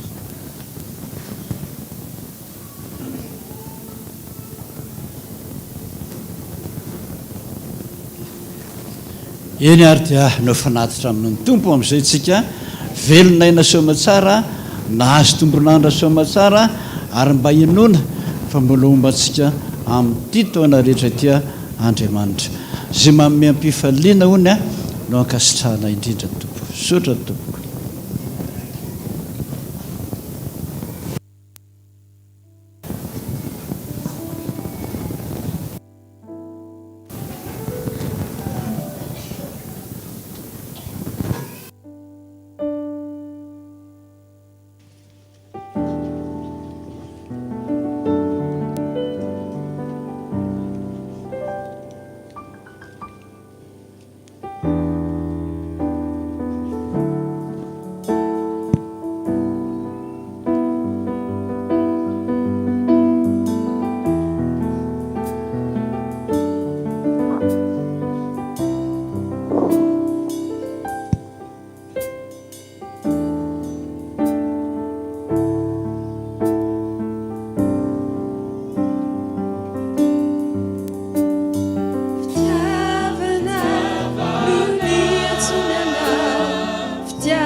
fiainana vaovao fitiavana oletsonyana fitiavane izy matyana na fony lanitra sy zao rehetra rehetra izao anamboarany ianao fiainana vaovao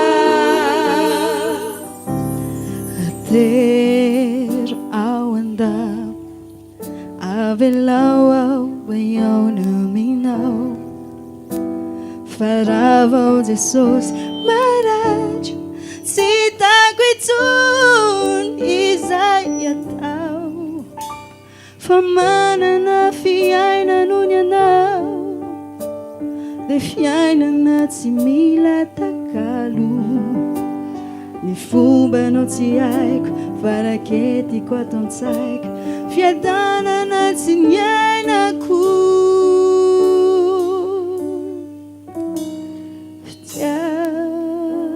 fitiavanao riray fitiavanao riray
feno ny tavanao izay momba ny fahotako mangoraka ny fo isan'andro kotoloko itsajo anilanao fa manana fitiavany ony anao fitiavana tsy mila takalo ny tanana maloto zay sofafoiko ny foko sy zay rakitrao zay sore riray zay sore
dia mbola faly miarahabantsika rehetra indray nahatratra soa ity taona 2022 ity ny fahasoavana sy ny fiadanan'i Jesosy Kristy tompony eo amintsika tsirairay avy dia toy izao indray ny raharaha eto amin'ny fiangonantsika ny vakitentsika an'io a alahady fa 20 janoary a dia ao amin'ny bokyny tantara faharoa toko fahaenina filazana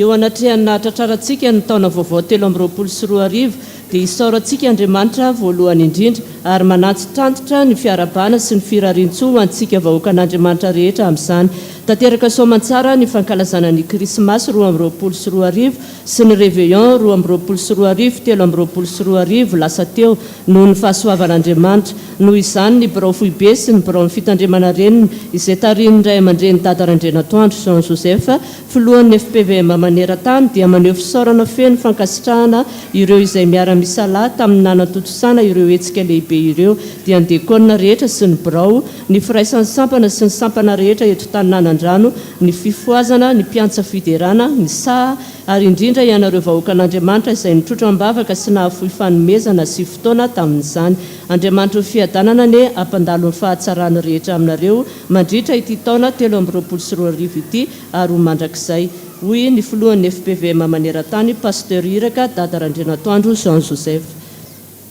avy amin'ny FPVM Jerusalema vaovao Hauts-de-Seine araka ny fanetanana izay natao taty aminay momba ny fanampiana ny FPVM foibe amin'ny fanamboarana ny plafond 4e étage dia noraisinay adidiny manome vola 200 € mba ho fandraisanay anjara izany dia mitovy amin'ny 940 000 ariary na 4 700 000 francs miombombavaka aminareo koa izay mba ho vita soamantsara izany asa masina izany dia manao veloma finaritra aminareo rehetra ary mba samy ho tahin'Andriamanitra isika filazana avy amin'ny fifoazana taninanandrano ilazana ny mpiandry sy ny mpiomana fa ny fampianarana eto amin'ny fifoazana fitandremana taninanandrano dia manomboka amin'ny alatsinainy 12 janoary 2024 izao avy amin'ny sampana zokiolona antom-panahy enjana ilazana isika sampana zokiolona antom-panahy enjana fa manomboka amin'ny zoma 13 janoary 2024 izao ny fivoriantsika ka dia aoka samy fampilaza fa io ny fivoriantsika voalohany amin'ity taona 2024 ity ny fanompoam-pivavahana dia manomboka amin'ny valora sasany maraina eo koa no anaovantsika ny fanatitra procession dia manantena ny fahatongavantsika maro hoy ny birao filazana avy amin'ny sampana gaetam ho fiatrehana amin'ny fivoriana voalohany amin'ity taona ity dia antsoina isika dekona piasy ny sampana gaetam rehetra ho tonga amin'ny fotoam-pivorian'ny sampana ny alahady 12 janoary izao manomboka amin'ny roa sasany tolakandro eto amin'ny FPVM taninanandrano riana faharoa marina fa amin'ny fotoana io ihany no anatanterahana ny fiarabana ireo rehetra nahazo fahasoavana tamin'ny taona 2024 ny ray aman-dreny nahazo fahasoavana afampanadinana dia manantena ny fahatongavantsika rehetra ko mifampilaza fa ity ny solon'ny taratasy fiantsona avy amin'ny sampana gaetama ihany noho ny fahatongavan'ny taona vaovao 2024 dia manasantsika mpikambana gaetama tsy ankanavaka anavao ny fisoratana anarana ho mpikambana manomboka ny alahady 12 janoary izao ka tsy hifarana raha tsy ny alahady 20 febroary ho avy izao ireo rehetra tsy mahavita izany ao anatin'ireo fotoana voatondry ireo dia hiverina ho toy ny manala ny tena ny tsy ho mpikambana intsony ary tsy manana ny zo amin'ny maha-mpikambana gaetama azy izay sampana gaetama ihany koa dia manasantsika mpiara-mivavaka rehetra izay maniry hiditra sampana gaetama ho tonga ao anatin'ireo daty voalaza ambony ireo isaky ny alahady ariva manomboka amin'ny roa sasany tolakandro ao amin'ny riana faharoa ko manantena ny fahavitriantsika izay ary mifampilaza fa ity solon'ny taratasy fanasana iangavinany eo amin'ny riana faefatra mba hampirehatra ny jiro raha vita ny fanatazana ny fanatitra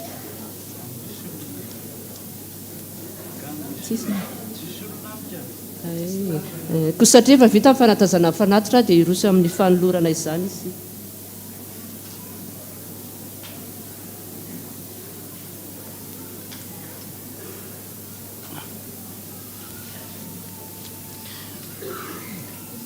dia tadidio a ny fitiavan'i Jesosy ianao ry havana nandritra ny taona maro mbola ampiny foana ka raha manao niritsika hoe fitiavana mandrakizay dia tena marina ny azy izy tsy mba mandainga fa ianao ndeha misaotra azy tsangantsika rehetra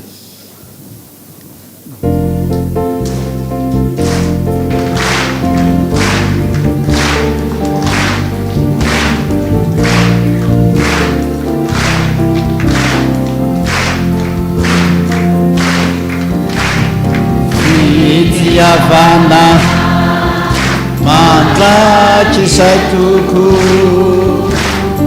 lony fiavana oariratsito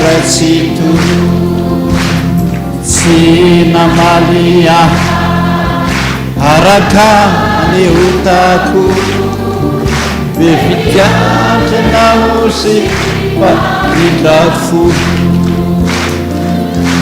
tompo lehibe sy manakeryana lefa telila zana lilamana tsy anterive fa tena sitrapo lony lanjanaoko izyka tiako mameko ianao Jehovao sambatra fetrika amanana anao andriko tokiko ianao mpiandrea zao ty satriana tiatalo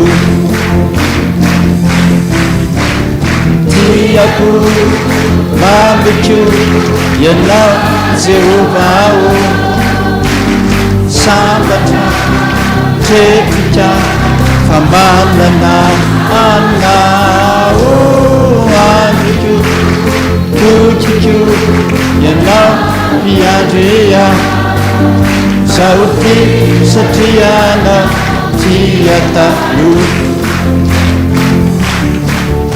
zao ty satriana tiatalo zao ty satriana tiatalo teka ho any tombotsika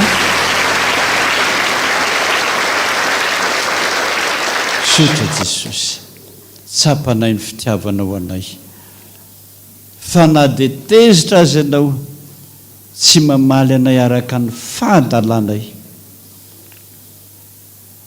sotra Jesosy manolotra fanatitra ho anao zahay fanatim-panorenana Jesosy mangataka aminao aza dia mba tezitra aminay na kely iny na beny a mba mamindra fo aminay malagasy ary aza tezitra aminay satria mpanotana izay natongavanao tety vokatra ny fonay ho anao sotra tompo voninahitra ny ho an'Andriamanitra rery ihany halleloia masina masina masina Jehova tompony maro endrika voninahitra tany rehetra betraka isika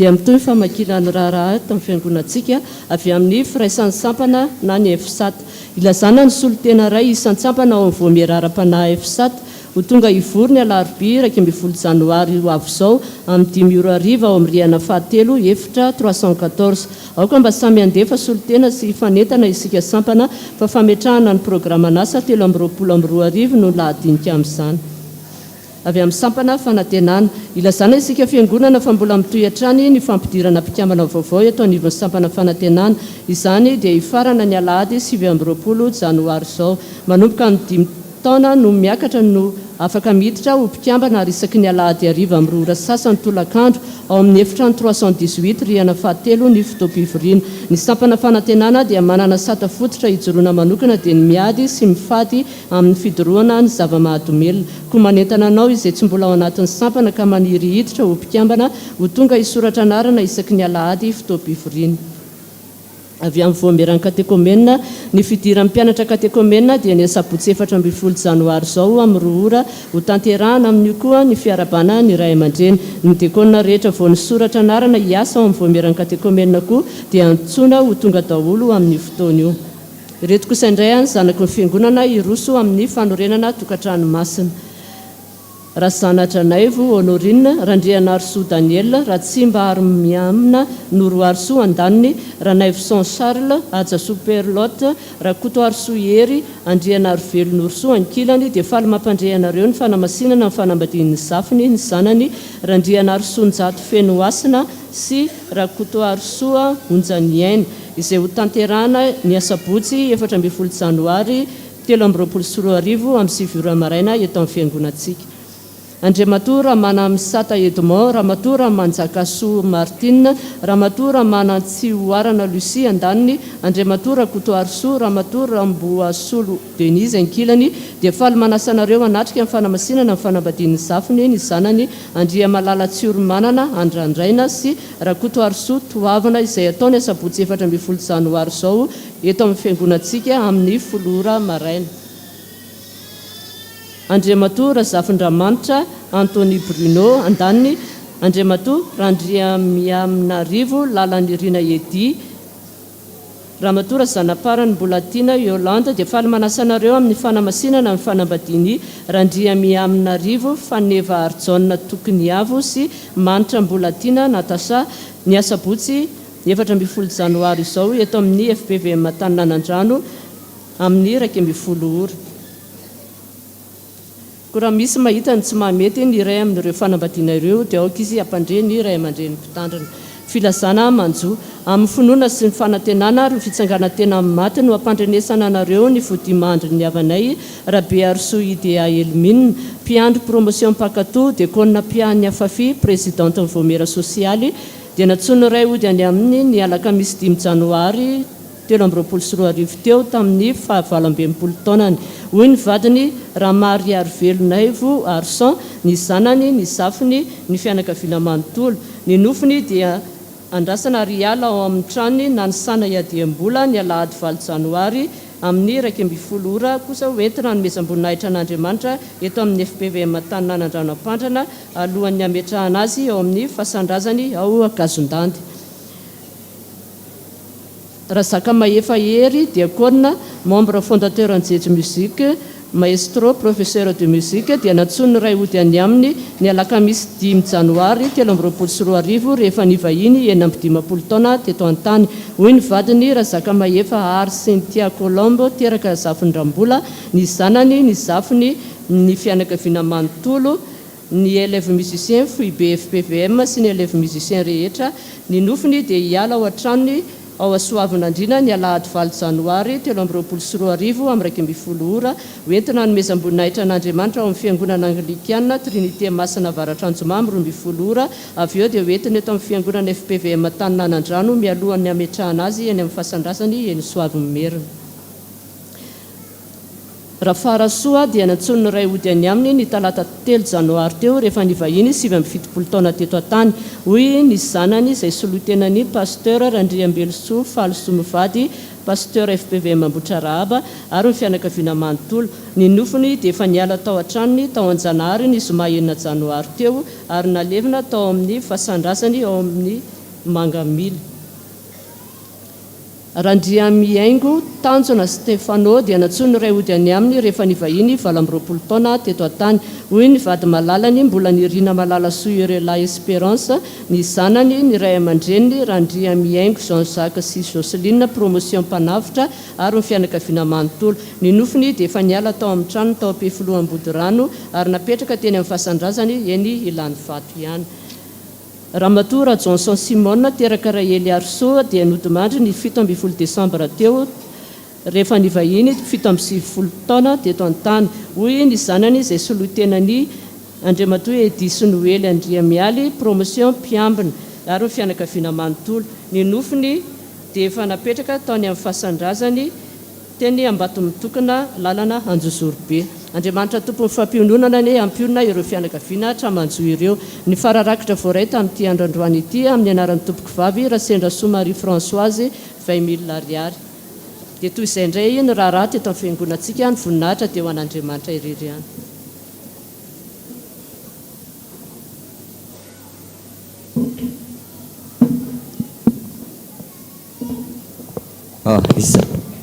Miarabantsika rehetra amin'ny anaran'i Jesosy Kristy Tompo tratran'ity andro alahady faharoany amin'ny ty taona 2024 ty indray. Tonga eo fotoana amakina ny voady masina isika voaray androany vakina amin'ny anaran'i Jesosy. Faly miarahaba ny dada na tratran'ny taona 2023 bona maneho azy 20,000 ariary. Sotranao Jesosy fa tonga ao amin'ny tranonao masina indray mangataka fitahina sy fitatananao Jesosy fa anao trano. Ny fikasako rehetra Jesosy apetraka eo am-pelatananao aoka ianao no tanteraka taio ihany koa Jesosy ny fianaran'ny zanako manolotra vola 10,000 ariary anaovana ny asanao. Misaotra Jesosy noho ny fitahina lehibe.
sunita fisahan patsiurendrika aty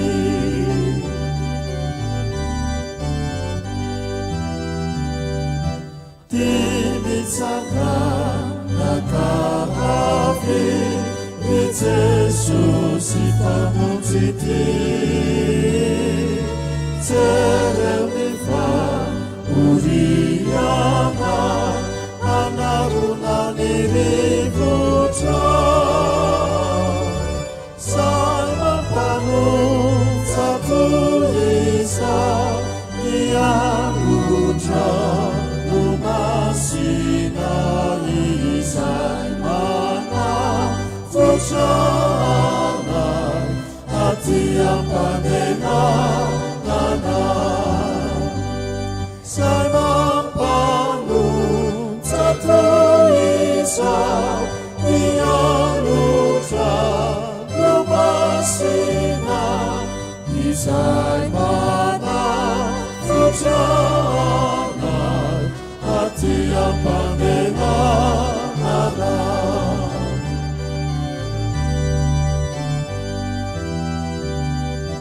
fahiana no arona kadia sahizahay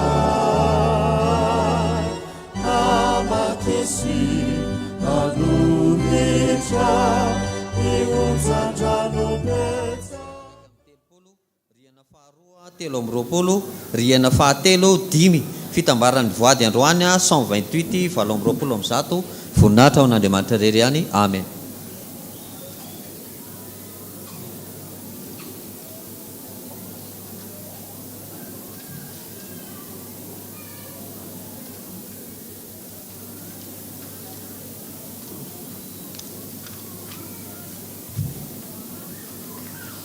eny tompoko a dia ry voady vitsivitsy tsy maintsy fanazavana raha mety amintsika menakavy rehefa tsy miteny a dia na resaka vady io na resaka iny io a dia mijanona tsy hoe to antsika eto zany ka dia rehefa misy fotoana iresahana dia tongava betsaka ny mpiandry mpiomana miady amin'ny vady zay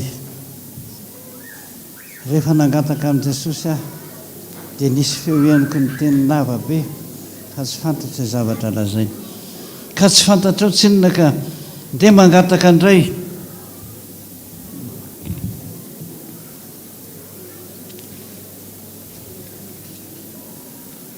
nanofy aho hoe nisy sokobe ony a nisy zombia be dehibe zay a nampiandry ny akanarony dia nisy nampionina kely iray dia nitsoka izahay sy le zazavavy dia tsy tratroko dia avy eo a nisy olona sotra be dehibe ny hira hoe mpirahavavy izy dia iny a nisy zombia ka nogadraina dia avy eo a zao a ty le tenina atao hoe aleo a hialana enina ihany izy roa asa mba mijery an'io nareo amin'ny iny ty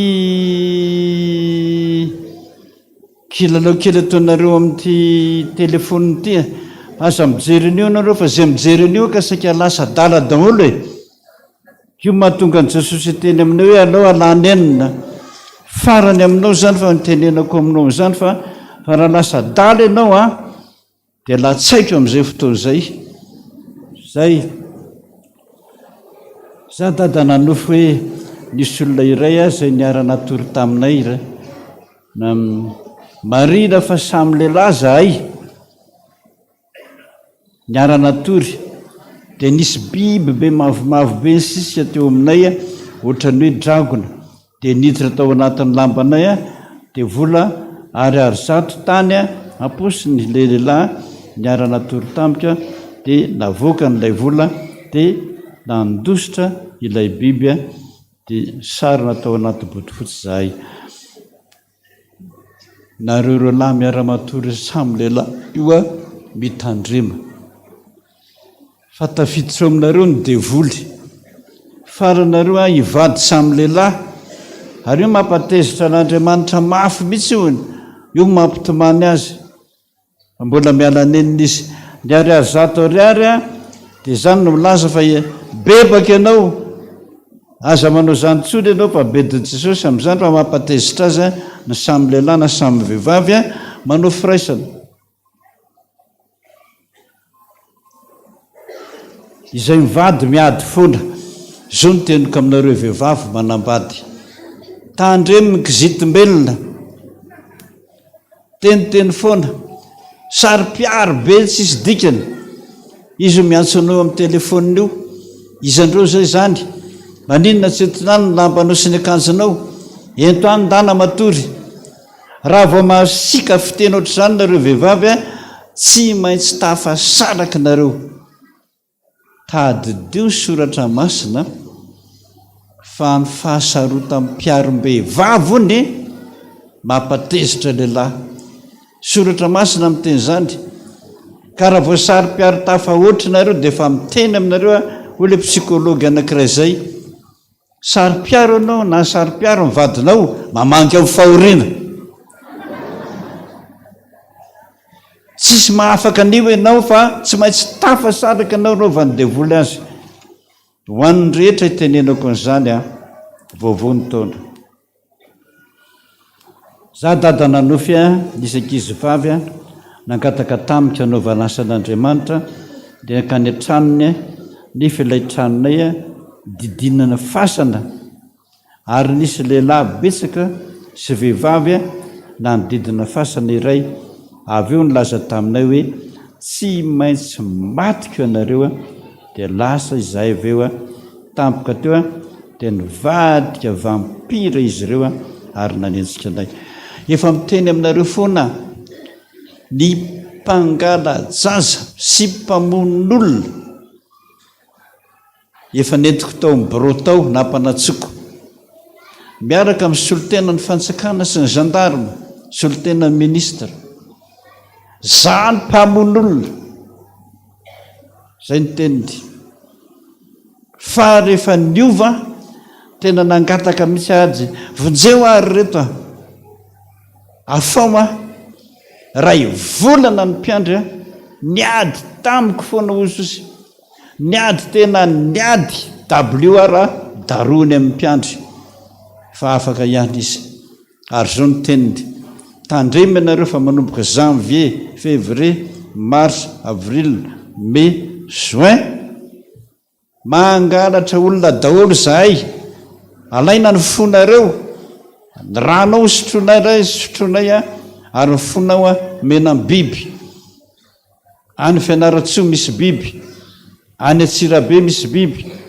eto Antananarivo misy biby any Sakay misy biby ka raha vao miteny fotsiny reo hoe meraha me biby a pahako fotsiny ohatran'izao na lehibe na kely dia azoko vao tafiditra anaty tômôbila ianao a tatahako ny tratranao akako ny fonao a ny ranao sotronay a ny fatinao a ataonay tsy hita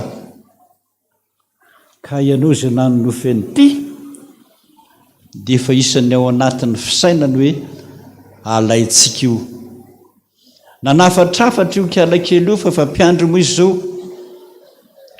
mitondray ianareo zazy fijaliana kely any anatin'ny tratranareo any na mianatra na mandeha fa rehefa mahita niny le devoly a dia mitsoka fa raha tsy misy niny any aminareo a enjenay foana ianao na ny antsenana eny an-dalana naizanaiza za mpamon'olona miteny zany aminareo zany na farany hatramin'ny fitondram-panjakana sy ny gendarmerie ka samy mitandrina ianareo a mpahatonga ny volana jolay za pastera nanofy alina nandeha nitondra sio menamena nisy lamba maloto niaraka tamin'ilay ankizy vavy anankiray ny iray a mitondra arina dia lasa zay telo dia teny an-dalana dia latsaka teo an-tanako ilay sio dia lasa ho nidina naka n'ilay sehoa nefa tsy zao ilay izy fa misy olona rola nitetika olona teo amin'ilay toerana sady feno rahabe tao dia lasa nandositra izay sady nyteny hoe Jesosy mpamon'olona reto dia hoy ireto tamin'ilay namako hoe tsy maintsy vonoky ianao tanao zany ka ianao io dia efa miteny aminao hoe efa fotoana fangalaran'olona sy fangalarana taova maheno feo be dehibe misy manerana ny nosy fa misy olona tena mba-andalana mihitsy eny amin'ny arabe eny toana ny fiarakodianao amin'ny vatobe vao mijanona ianao dia eo mihitsy ianao dia daroany dia volony ary nareo manana moto rehetrarehetra fa niteneniko fa be dehibe re nareo mandeha moto reny mampiaraka any amin'ny sapin rehetrarehetra sy any amin'ny alaala eny hitany zareo reny dia tifiriny tavelo ny motonao nareo roa alai ny fonareo sy mitovanareo tena fitondram-pantsakana ambonina mihitsy nanafatra an'izany ka dia mba miteny aminareo rehetrarehetra aho mba tsy hanaonao foana fa miova fa io mampalelo an' Jesosy lava be ty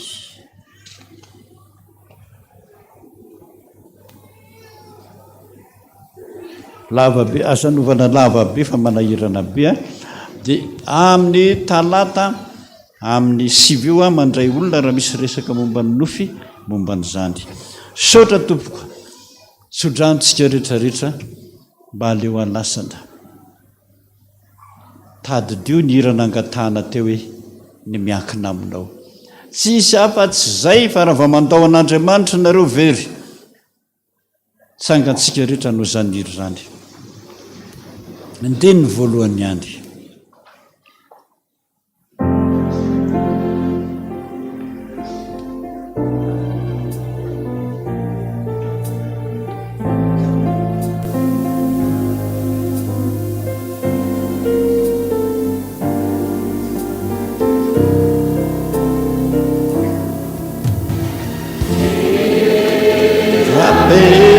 Kamina ni fiananjanaka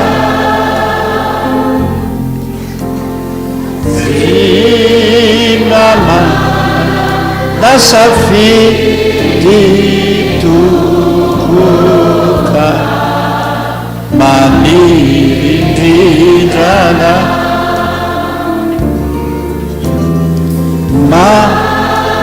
maruniady atrehina za tsy mazosedraina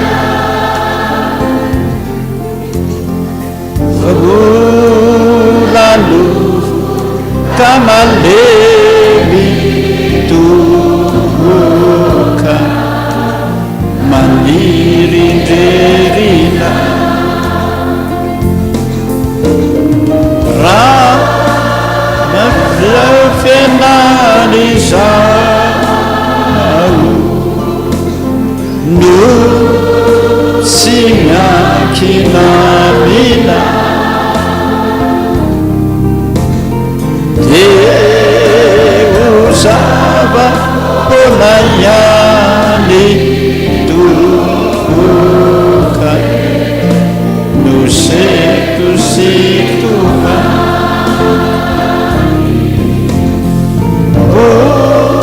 olonevonavoko za rehetra etiza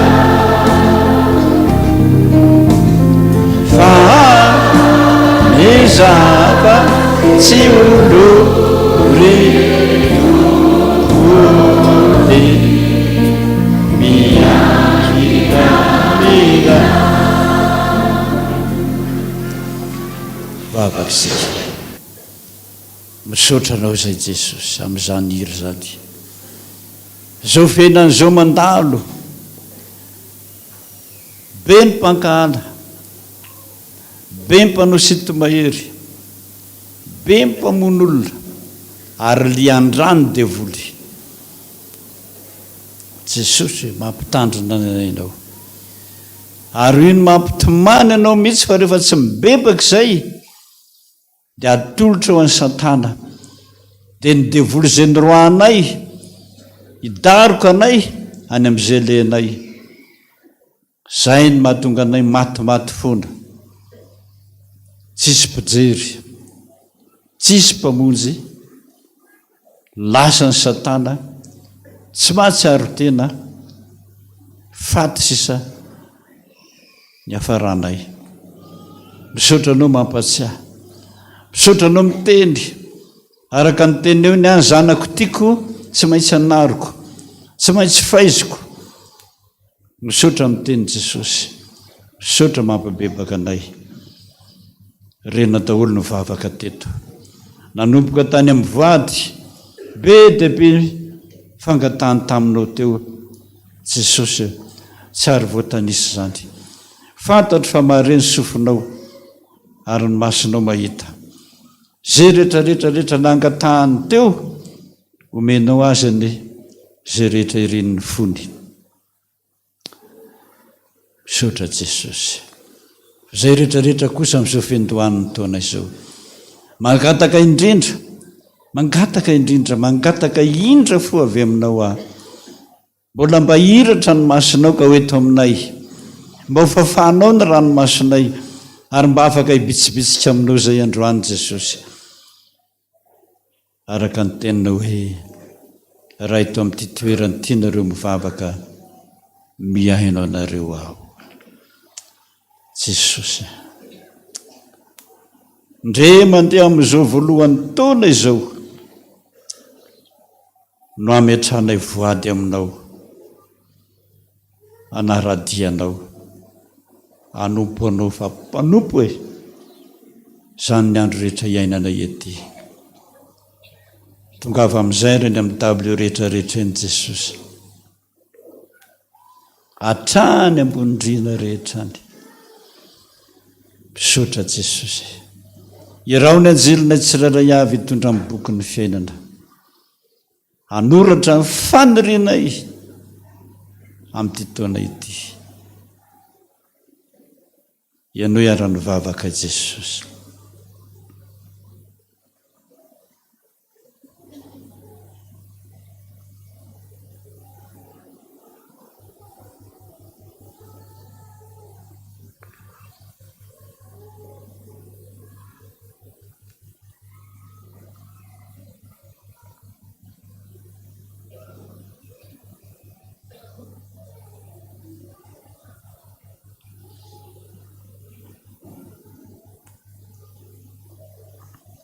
misaotra Jesosy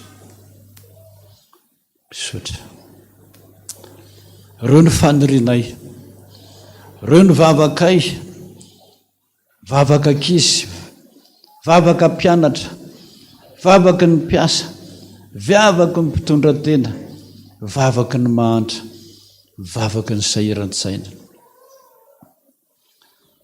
tsy misy mahavaha zany afa-tsy anao Jesosy apetrako ampelantananao indra fo no angatahako indra fo raha mbola misy ny indra fonao amin'ity taona ity mba ianao ny vavakay mpanomponao mangataka izany Jesosy ary ho mpanomponao izay amin'ny andro rehetra anay ny anaran'i Jesosy sokonay malala no angatahana izany rainay izay ny an-danitra mba masina tonga neny fansaka atao izy ety an-tany eo anay ny ana sy hazo anay ary mamelana eloka tahaka namelana izay mety taminay ary aza mitondra ray mivakapanahy anafana milaza anao ny fansakana sy ny hery ary voninahitra mandrakizay amen raisy ny sodrano ho Jehova tompony maro aminao zany ho Andriamanitra ao zany namoronanao hatrany ankibondreninao fony mbola tsy ary akory anao nefa tiako no fidiko ary no mamasiniko hitondra ny anarako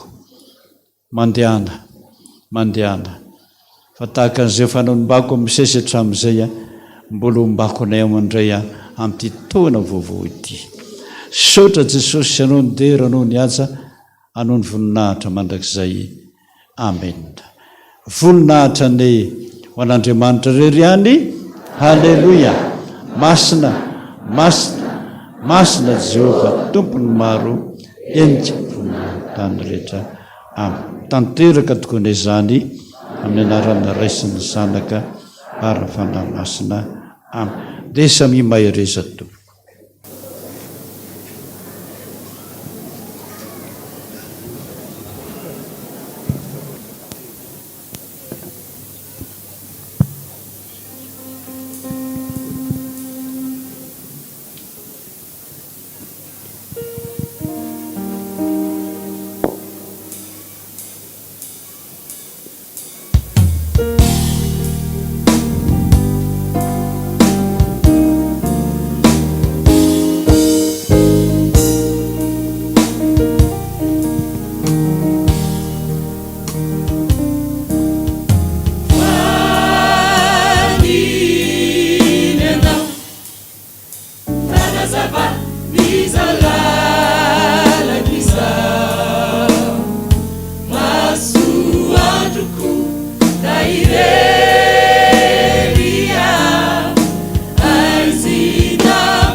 He's alive.